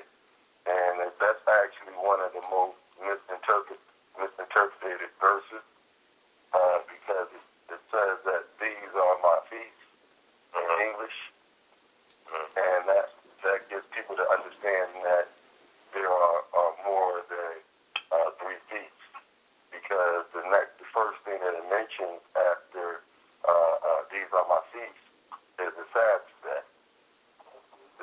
And some people keep the Sabbath as a feast, and that's because the English and the Leviticus exactly gives people the interpretation that it says feast, and we know that the real word that it says is Moedet, or Moedim. It says these are my appointed time, because every holy day is a Moedet. Every holy day, meaning that every holy day has just an appointed time, but not every Moedet is a Kah. Not every Moedet is a Kah. And so that misinterpretation really leads to people having a really jacked up misunderstanding of the holy days. I recently had brothers I had to help because they were actually keeping a feast on Yom Kippur. So instead of flipping their souls, as they were actually keeping a feast, because in Leviticus 19, verse I think 32 or 34, it says you celebrate your Sabbath. So it mentions Yom Kippur, and it says celebrate in English. But when you go into Hebrew, it doesn't say celebrate. It uses the word Tishbat. Tishbat is a conjugation of the word Shabbat. And Shabbat doesn't mean rest, like many of us interpret it as. Shabbat, I even hate to interpret it as rest, especially in Genesis, when we're talking about the Most High on the Shabbat that he rested. That's incorrect. The correct translation of the word Shabbat Shabbat is cease. To cease. Because, check this out. If I'm at my job or wherever, I'm doing something, right? And I'm resting now at my job. Resting means that I have my head down, my legs up, I'm relaxed in some type of proportion position. I'm almost sleeping. Okay? Now, to cease doesn't mean you're resting. So if I'm at the job and I'm supposed to be tagging stuff with prices, and I stop tagging stuff, and I'm doing something else, does that mean if I cease from tagging, does that mean that I'm resting now? To cease or to stop something doesn't literally mean you're resting. And when you read Psalm 121, it lets us know that the Most High doesn't sleep or slumber. And so the correct terminology is the word cease. But I just wanted to bring that connection on. That's all. Yeah, that was really excellent. If I can have just a few minutes to go over a few things on the table. But Mora Yoel, that's excellent. I would also agree with him that rest is inappropriate to use because depending upon how we interpret the interaction with the Creator and Adam, this was happening during the seventh-day period or maybe days after that. But either way, he was still interfacing. He was still walking through the garden. He was still doing things, maintaining the heavens and the earth after it has been created. So he ceased the creative work, but another form of his duties kicked into effect. So I completely agree with Moreh Yoel, and that's an excellent way to interpret the text. So after this, we shouldn't be saying rest anymore either. Because what we're doing is we're just ceasing our laborious labor, but we're still giving worship and praise to the Most High. We're still fellowshipping with people, right? We're still eating and doing other manners of things on the Shabbat. So we're not just sleeping all day, because that would be how it's interpreted, that you don't do anything. But if you're gathering on the Sabbath, that means that you're actually doing something, so you're not resting. So the Aki, he just broke it down beautifully, so I agree with that. What I would like to touch on real quick is the two things I was mentioned in regards to Nehemiah 13 and Deuteronomy 24. And I think I use as a foundational text would be, again, I go back to when the Shabbat was initially established in Exodus 16. It helps us to understand what Bereshit 1:5 was saying, Bereshit 2:1 and 2, and also what we're seeing in Nehemiah and what we're seeing in Deuteronomy. In regards to labor now, outdoor labor in the evening, nobody did it on the Sabbath. Indoor preparation. Now, we have some people that make preparation during the daylight portion that precedes the evening or the start of the seventh day or the Sabbath, and they would do their preparation during that day, but as soon as 6 p.m. or the sun sets, they would cease from preparation. And what they would do is that they would have readings indoors and do various things like that until the next day where they wouldn't work because that would be a business hour, a business day. So understanding this, preparation was still taking place for the Sabbath day when the dawn hit, because when the dawn hit, you cannot go and gather sticks, you cannot go and gather food, you can't do anything that requires any kind of laborious work, and we are to cease from it. So understanding this concept, dealing with Deuteronomy first, and I would correlate Deuteronomy with Exodus 22, and dealing with the cloak pledge, right? And this is something interesting I'll give to y'all as well. There's an ostrakhan, right? And what an ostrakhan is a pottery shard that has broken from a pot. And what they do is that they give it a secondary use where they turn it over to the rough side and they write on it. They use ink and they write on it, right? And they use this, right, maybe to make letters. So we look at the Heesh letters. It's written on there. And several other letters that we find in Iron Age 1 and Iron Age 2, Israelite sites that had pottery, okay? So there's a particular ostrakhan that we would call Yavne Yam ostrakhan. It has to do with a site area that it was found at. And this ostrakhan was found because it is proof that Torah was in existence during the time period that the Israelites were in the land. Okay? Now this artifact goes back to about 600 BCE. Okay? This is right before the siege by the Babylonians, the two sieges, right? They had two various sieges the Babylonians committed. And when we look at this Astrakhan, we have a situation where an employee is complaining about his employer to the governor, which means that the local courts couldn't deal with it, so it got kicked up to the higher courts, in which the governor of that city presided over. And pretty much the claim he was making was that I was working during the day, and as I was working during the day, I was supposed to get my wages paid to me. But because I didn't meet the quota, my employer took my cloak from me. Now, why is this significant? Because now we're moving away from the literature of Torah, and we're going into a real-life scenario where this is taking place. Hence why archaeology can also give us more in-depth analysis as to how Torah was playing out. So why is this important? Because it goes back to what we see in Shemot 22 and in Devarim chapter 24.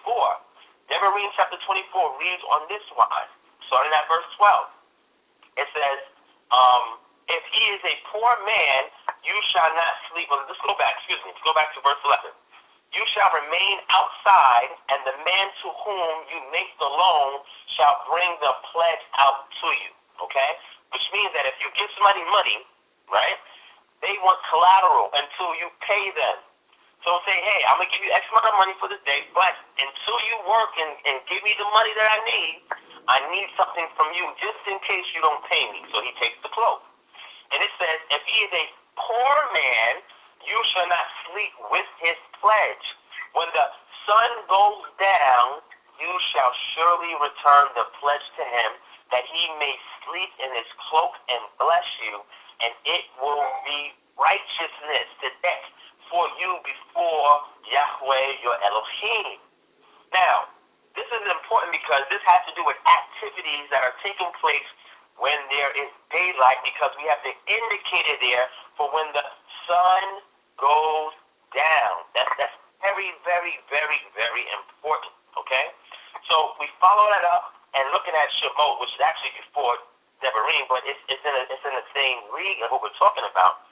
It says again, if you ever take your neighbor's cloak as a pledge, mind you, we saw it in Devarim, you are to return it to him before the sun sets. For that is his only covering. It is his cloak for his body. What else shall he sleep in? So the implication is once the evening came, you would rest or you would sleep. Now, if this man is poor, more than likely he slept outside, which means that he didn't have the luxury to be indoors and to be warm. So you are not allowed to withhold the pledge from him that he needs to cover himself at night. So what would happen is the next day, after the night is over, he's to take the cloak off and give it back to you, and you are to hold that as a perpetual pledge until he pays back the loan without interest. You know that. So all this is going to start to make sense because the labor or the work occurred when the sun was out, typically, not during the evening. So when we understand this, the seventh day, which would be the Shabbat period overall, where laborers are to cease during business hours, which would be from sunrise to sunset. But the indicator of the full day would be when the evening, the twilight hours consummate, and that shifts in a period of time, or the layla, or the darkness. And then when the bokeh opens up, now we have a work period or a business day that is taking place. A business day is not 24 hours. A business day is 8 hours. But people understand the distinction in contemporary times, just like they would have understood it in those times. They would know once the Shabbat is here, hey, I just do prepare meals in the evening, because when the day comes, I can't do anything. And because it's already dark at night, most people, not all, most people with genuine motives will not be outside doing anything. Even if they wanted to get a last-minute thing in, they know they couldn't do it. You had to, it was confined indoors, and you would do your manner of work indoors. And when the sun comes up, it would cease. Now, jump to Nehemiah, and I'll close out. Going to Nehemiah, chapter 13, it's very important. Once we look at Exodus 16, we go to Exodus 21, we go to Deuteronomy chapter 24. Now we go to Nehemiah chapter 13. And it says very, very clear, it came about that just as it grew dark at the gates of Jerusalem before the Sabbath, look at this, family, two different words are being used. Remember I showed you in Genesis chapter 1 verse 5, the word yom is used twice, but in two different contexts because they have two different semantical values. We see the same thing happen in Nehemiah chapter 13 verse 19 that Moray Yoel pointed out. And watch this. Watch how interesting this is. It says it very clear. I commanded the doors should be shut and that they should not open until after the Sabbath. Then he says, then I stationed some of my servants at the gates so that no load would enter on the Sabbath day. Wait, move back. The Sabbath, which is the seventh 24-hour period, is the Shabbat, which begins at evening and consummates after the morning period of time, or the daylight time consummates as well. The host has joined the conference. That's the full 24 hours. But the day period where people will be out and be mobile, where you can see what people are doing, because at night sometimes people can sleep and you can't see nothing. But during the day, he stationed them there so that they wouldn't be moving any load while the day was out, because that would be considered a form of laborious work. Now, to bring everything to a close, what we have to understand is we have to look at semantical values even within the same verse. And then overall, we have to cross-reference and try to get a very good midrash understanding of how to exegete the text to be able to have the full spectrum application. And this is why even looking at archaeology helps us to better interpret what is going on, because those sites were following Torah. So understanding this, the gates are closed because nobody's allowed to come in once the evening time hits, because the objective is if somebody's coming in during that period of time, their intention coming in or leaving out is to move around and do various things. So we're going to close the gate before it's nighttime, because we got to do it while we can see. They close the gate. Nobody can come in. Nobody can go out, because when the day period comes, when it's light outside, we can see who's doing what. But at night we can't see, so we're gonna prevent you from even trying to, like Moray Yoel says, sneak around and get your hustle on. But people were still doing work indoors in their home. They were still preparing, baking, boiling, doing everything, because once that sun comes up, you can't do anything but congregate, have your holy convocation, and be able to sit there and have your readings on Torah, expansion on the readings, and also gather with your kinfolk, your friends, your neighbors, etc. So that's just my particular disposition in regards to analyzing the text and looking at it in full spectrum, and also interjecting some archaeology where we actually see Torah take place that helps us get better understanding on what's going on in the text. All right. Excellent layout. Any comments? Questions? Okay, I just want to let's get some clarity, because I'm gonna have sleep now. my good brother, did you say that the evening was when the Shabbat came in, or was the start of the Shabbat, or did I hear you wrong? You heard him wrong.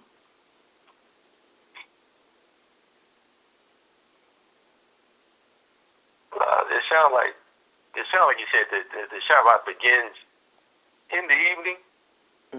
Yeah, brother, DivineProspect.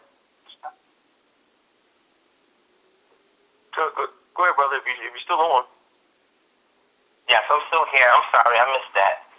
No, this is trying to, I'm half asleep, so forgive me. I was just trying to see, what did you say, when you were going over Nehemiah, that 13th chapter, that that the evening of the Erev was the start, when they were closing the gates, that was the start of the Shabbat? No. That was the start of the Shabbat, meaning the 7th 24-hour period of time. But the Sabbath day is when the work was being performed, where they had to cease from their labor. So preparation was still going on in the evening when that 7th full period 24-hour day came in. But once the daylight hit, everybody had to cease from any type of laborious labor. And the most of the labor that was being done during that time in the evening, because of no true artificial light at night, was being done indoors. But the moment the sun comes up, the Sabbath day period, portion of the 24-hour period, you can't do anything indoors or outdoors. All you're doing is gathering and having your daily readings and social gatherings, and setting apart that day aside to focus on the Creator. So hopefully that gives an explanation of where my position is. But again, like I said, the 24-hour period, and then there's like a calendrical day, and then there's a business day.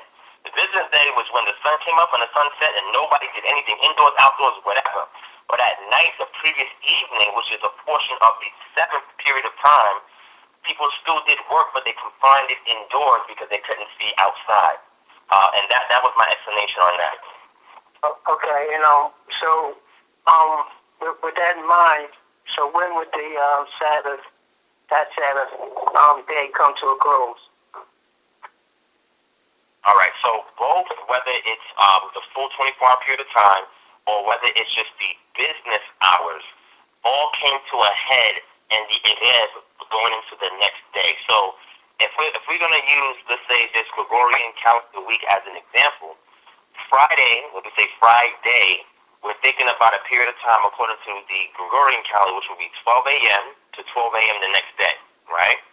But if we convert that slightly or modify it to understand Hebraic thoughts, it would be when the sun sets. So the sun setting on Friday is opening up the Sabbath, or the 7th reckoning of time in that week period. And during that time period, people confined work to indoors because it was too dark outside to do anything. So most people would still prepare, bake, do whatever work, they would do it inside. But the moment that the day broke, or the moment we get boker, now we have a different situation, because now any matter of work has to stop. I don't care if you're doing indoors, out, everything, whatever you're doing, you need to stop. Because during that period of time, outside their homes and congregate during that day period, and they can have their social gatherings. So that is how I render that as far as a Sabbath, or the 7th, and the daylight portions where indoor, outdoor, any kind of work must cease. Okay. Yeah, this is my last point. You're making it very clear for me. So what I'm taking, your understanding is the Erev, that's going down with the sun and the mixture, is the beginning of the Sabbath day, of the Sabbath, where, they were still doing laborers' work, but indoors. But on that Sabbath day, everything had to cease, with certain things. And the closing out of the Sabbath day was in the Erev, that same day. So what I'm getting at is, just correct me if I'm mistaken here, what I'm getting from you is that the Erev to Erev, you're not excluding that day, that Shabbat day, the day that you mentioned, but from the Erev to the Erev is considered a 24-hour period. Am I correct? Yes, because, and I say that because when we, and I'll say this, and hopefully this will help to expound on it a little bit more. When we look at the Yom Kippur, right, an interesting thing happens. We see evening to evening. We don't see that nowhere else in the text. It's very unique that the scribes decided, I need to put down these instructions because they're doing something that is abnormal. So this is why we only see it there, and we got to pay attention to this, because look at this. Typically, people will still be doing indoor work that evening. That's why you have to rest from any and every kind of labor from that evening to evening. Because prior, people will still work in the evening and the Sabbath indoors and prepare and do whatever. But now you got to afflict yourself. You can't prepare food or anything. You need to afflict yourself now where you can no longer do that. You got to fast. You can't even eat that night. So we see something very unique that the scribe decided to put that in it because it was something that stood out as being unusual. Because typically people will still work on the Sabbath period of time, not the day portion, but just in general, indoors. But now on Yom Kippur, you got to stop all of that because now the priest has to do his work from evening to evening, and we have to also partake somewhat in what the priest is doing by afflicting ourselves while he's atoning for us. This is why we see evening to evening there. And if you think about it the way that I'm presenting it, it brings everything together and it makes sense. Let me add this too. I had one good question I had to ask. Go ahead. Real quick, because he did a lot. He hit it on the head. What I'm trying to get to. So would this support what the whole thing that I brought up tonight through the conference call with these two witnesses that you broke down here? Would this support what I'm trying to get across as not what a day is, but where a beginning of a day begins? Yeah, so what you were saying is correct. I would say the only thing that I would disagree is that if a person confines the seventh reckoning of time, because a week, right, when we say Shabbat with the weeks are rendered based on cycles of time, and there are 7 cycles of time. So the 7 cycles of time includes an evening and includes a morning period. So the evening period is the transitionary phase with a light set, and that whole darkness, that Layla, is consistent of that portion of that 7th cycle of time. And then when the day portion comes up, now we have the Bokir, which ushers in the rest of that time for that 7th reckoning cycle. 7 reckoning cycles. So the day portion, where the light is there, that is when all matter of labor cease. But the 7th cycle of that period of time, it starts, or the indicator for it is when the evening period comes in, because now people confine their work to indoors, but the moment the business hours come, they cease. So if we say that a Sabbath day only consists of the daylight portions, we're right. But if we say that the whole Sabbath period is only on that day portion as far as the reckoning of time or the cycle of time, then that would be slightly incorrect. So we have to understand that for them, the moment the evening hits, they were able to count 7. Okay, now this is 7. Now we know that we have to bring everything indoors. Nobody can do nothing outside. We do our labor indoors, bake, boil, whatever we can do to eat and prepare a meal for the day portion because we can't go gather it when the day hits. But when the daylight portion comes up, all matter of labor ceases. I don't care if you're working indoors, if you're sneaking around outside, everything stops because when the day comes, we can see everything that everybody's doing. I can come walk by your house and look inside and see that you're doing something. Or if you're outside sneaking around, we can see you. That's why we station people in certain areas so we can look to see who's doing what. So hopefully that helps to give more emphasis on what you're asking and hopes to satisfy the inquiry. All right, so for modern day purposes, we got this 24-hour business day. People work at Walmart, people work at night, second shift, third shift. It sounds like an easy fix, because I guess the business day has evolved since the ancient times, safe to say. So the rule, I guess, should be that, for conscious Israelites, trying to maintain these laws, quality statutes and ordinances, the Shabbat, you don't conduct business on the Shabbat day or night, would be a safe, these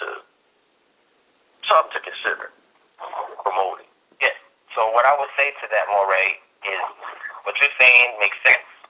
And how I would break that down is, I would say you confine your work to your home. And I'll say it like this. In the ancient times, business is typically conducted during the daylight portion. Why? Because you can see things during the day. People can easily meet up at a particular point, and they conduct business. Now, once you're confined indoors, you're not conducting business. All you're doing is you're doing laborer's work that evening of the Sabbath, so that way you will have something once the daybreak hits, because you cannot work anymore. So what I would contemporarily advise people, and again, this is, mind you, we're doing Midrash Halakha right now, okay? How to practically apply what we read from the text in contemporary times where it applies to us. So that's what we're doing right now. I just want to make sure everybody understands that. First, we're doing Midrash Agadah, where we're looking at the narrative to extract something from it, but now the halakha come in when we want to apply it in contemporary times. So I would tell people, listen, if you have a job that you're working, or if you're conducting business, my preference for you, according to how I'm interpreting the text, would be you need to confine any labor you're doing to your home to prepare for the day portion when you can't do nothing. So I wouldn't tell them to go out there and work and do business. I wouldn't tell them to do that. If they're doing that, they're going to have to be, persuaded in their own mind to do it, because unfortunately, we're not in our land where Torah reigns supreme and it's sovereign, unfortunately, right? So what I would say is, the way I would interpret it or use Midrash, I would say, listen, according to the principle I'm extracting from the text that can apply to us today, I would say confine yourself to any kind of labor you need to do in your home, which would refrain you from doing business transactions, will refrain you from doing outside work, and do it in your home. And this way, you will be safe. But this is how I would give Midrash on that. And then somebody else will go back and look and say, hey, you know what? If they're still doing labor, and the reason why it was confined to the home is because there was no more daylight during that period, then that means people should still be able to at least work, right? Because when we look at the text in context, it's referring to laborious work. When we get to buying and selling, we see that develop a little later on. So we're talking about laborious work.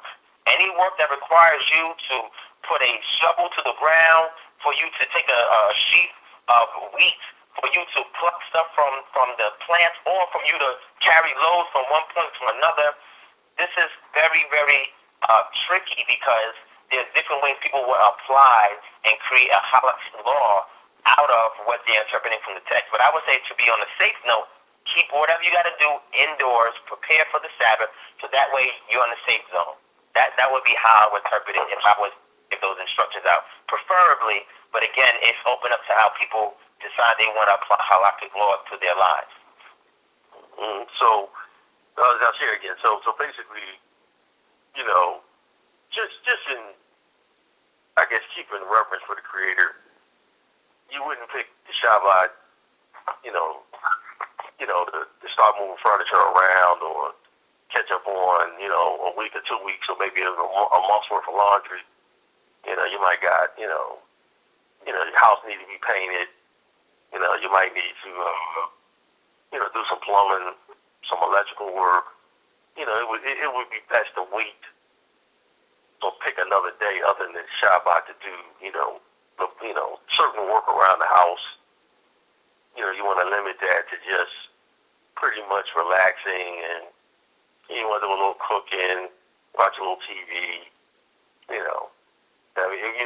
just to have just a conscious respect, I would say, for the Creator and the nature of, what the Sabbath is supposed to be about. You don't want to pick the Sabbath to do those things that I listed, per se. You could do them in the 7th hour. I mean, would that be fair?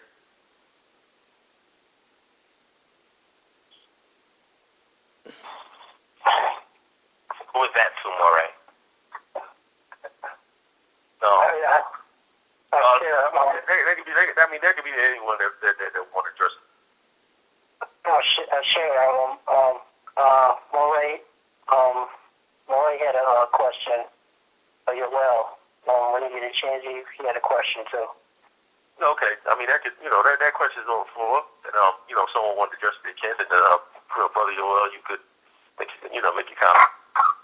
Yeah, I just had a couple points I wanted to bring out, and that is to say that I don't agree with the fact that we excel during the evening. There are too many examples when our people actually did work in the evening. And remember, there are certain occupations that we had to do 24 hours around the clock anyway. You had babies born, deaths, sicknesses, we had an army, so it was certain things that we did around the clock. Anyway, I think it is fair to say that most of our business was done during the day, but I think to say that nothing was done at night wouldn't be not correct. Would be a little incorrect to say, especially particularly when you got 10 days of light during the evening, from the moon. So you got about a good 8 to 10 days of full moon, and we know that moon, when it comes out, it actually lights up the night, and that's why even some of our feasts began during the evening. So when you talked about holy days that begin evening to evening, let me give you another one, just to add to the list of the ones you already gave, and that's Exodus, the 12th chapter,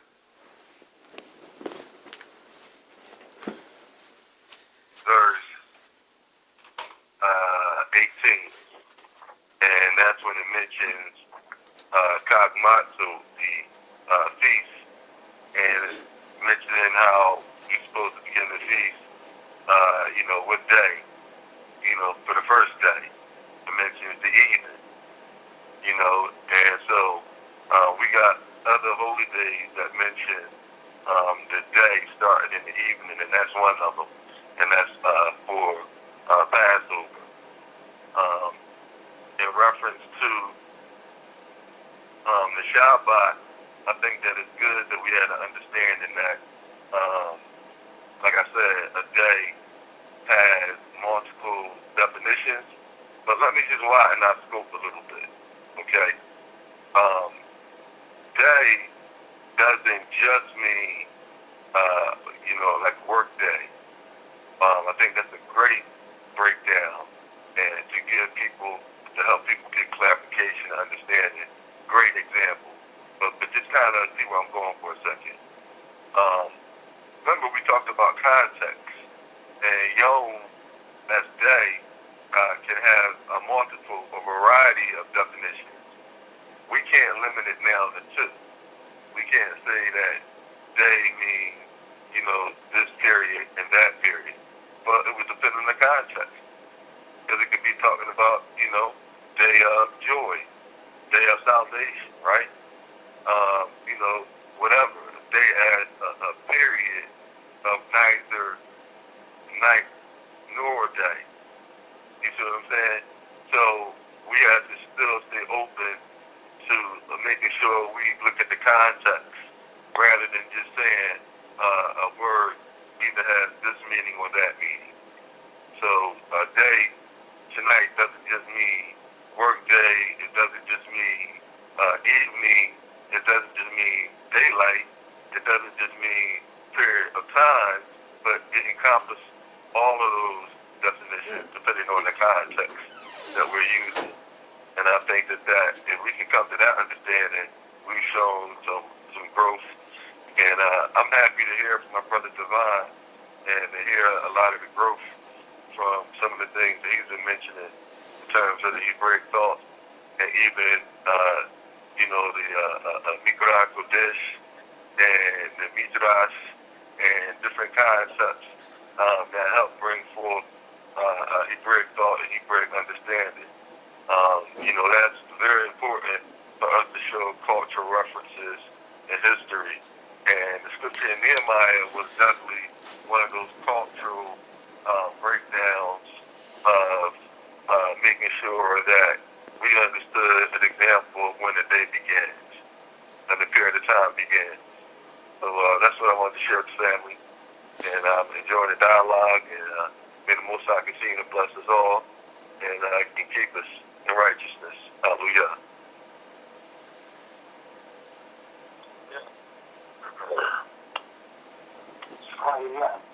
Mm-hmm. Brother Divine, you want to comment? No. What I want to do just agree with Moray Yoel in regards to understanding context, right, and semantical value. And these, if we are able to look at these two things and understand them, it helps us give us some better insight. And like he said, the book of Nehemiah actually gave you the application of what was being restored. Now remember, there was discontinuity when the Israelites or the Yahudim went into captivity. For 70 years they was in Babylonian society. And coming back from Babylonian society, they were using the oral tradition and social memory to reconstruct things the way they were before they went into captivity. Because remember, the people who are coming back, a lot of them were very young, if they were even born, when the siege took place. All right? So the reason why this is important is because now when they're coming back, they're trying to recollect how things were being practiced. Now the good thing about Torah was that, the instructions in Devarim is you got to teach it to your children as they're young, as they're going up, as they're coming, as they're going. Put the mezuzahs on your doorposts, etc. So that way you can retain it in your heart. So the good thing is they didn't always need to have a text in front of them like we have today, because a lot of us didn't have the privilege of being raised, being taught every minuscule law, mitzvah in Torah. But they did. So coming back and reconstructing that from social memory and oral tradition, they found the book. And the book that they found was correlating with what it was that they remembered, which is remarkable. And what they had to do was find a way to reinstitute it because the people were in a different society following different things. Now the good thing is synagogue developed during Babylonian captivity because the Levites had to have a job. They no longer lived in a temple, so they had to find something else to do. And they were the ones responsible for trying to maintain a lot of the spiritual understanding of Torah and teaching it to the people. But coming back after captivity and recollecting everything, they had to reinstitute the Sabbath. Because going and being in captivity, most of them was not keeping the Sabbath. So now they're going back in the land, and they have to reinstitute the Sabbath. So they're doing it based on the book that they found and their social memory and oral traditions and restoring it. But all this is showing, like Moray Yoel says, is that this is application during that period of time in Nehemiah's time, where the Shabbat that's mentioned during the time of Moshe and Aharon is being applied in Nehemiah's time. And that's why also I gave you a reference in regards to day of Torah being applied in the archaeological record as well. We have a lot of archaeological evidence that can help to also explain everything we're talking about on the phone tonight. I don't have the privilege of sharing it because of lack of time, but if anybody wants to get in touch with me, I can give you several artifacts. Even the Ashragan I told you about, and here's another example. If you go into like the Lachish letters, these are a lot of letters that are being written before the siege on Lachish happened by the Assyrians, right? These are letters that are being written by soldiers that are stationed on the wall. And these soldiers were writing about various things that they encountered during that period of time. And one of those things they encountered was periods of rest. Very interesting. When we go also into during the Persian captivity, and we see the elephantine papyri that was written in Aramaic by the Israelites that were living in the island of Elephantine, they were writing and getting instructions from Jerusalem on how to keep Pesach or Passover.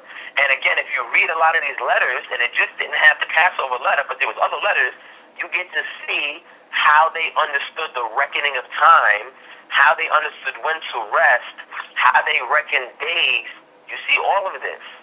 So the unfortunate thing is sometimes we just only limit our cultural understanding to the text, and we don't look at other things that complement the text, that make it come to life and practical use, in which people who really lived and died actually were trying to practice and oppose it as best that they could.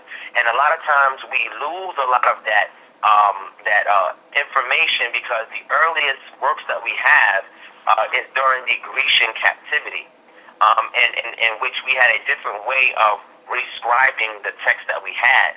So this is why it's good to see, well, how are they practicing in the land before captivity? And we can understand how they reckon of time while they were in their sovereign state, not in captivity like we are today. Because once you hit captivity, guess what happens? You have different sects, different groups that pop up with different reckonings of time. That book that I gave you guys is an example of several sects that had different ways to reckon time in order to pinpoint the Moedim. So again, reading the text and knowing Torah and the rest of the Nehemiah and Ketuvim is great, but if we're not able to correlate it with other evidence outside of it that will give us better insight on how people actually live, we're only limiting the scope on these type of discussions when looking into those sources can actually resolve these difficulties for us. Okay. And if I could also add this, and that's to say that a lot of us people today have a lot more understanding than many of our ancestors. I think that sometimes we limit the scope of our own understanding and our own ability. We're just as intelligent. We're just as knowledgeable. Some of us even more knowledgeable because of the amount of power and the amount of information we have at our fingertips and exposure. You know, I mean, it's far more than any of our ancestors ever imagined. And so I say that to say that even though it's important for us to look at some of our artifacts and some of the things that ancestors done, it's also important that we believe in ourselves and we also carry on the torch, furthering that understanding and creating more scholarship. And I believe, Ryan, you're also an author, so you understand the importance of creating ownership, creating material, and telling our own history. So this really encourages us really to begin writing, because I would really rather read one of your writings than somebody from 500 years ago. You know, because your writings would have more relativity to me and our time and what we're going through, and possibly even more insight, because you have more information available to your face, to you. And so that's just an encouraging statement to say we have that ability to really be powers, to be God in a sense, to be creators, to develop new thought and new understanding ourselves. And so I just wanted to plug that in addition to what you had said, Ryan. That's excellent, Moray. Well, and what I will say as a reference, because like I said, I didn't have a lot of time. I want you guys to go and look at the Lachish letters, right? If you look at the Lachish letter, Lachish Ashrakan number 3 and number 4, it mentioned the word night, this very day, today, etc.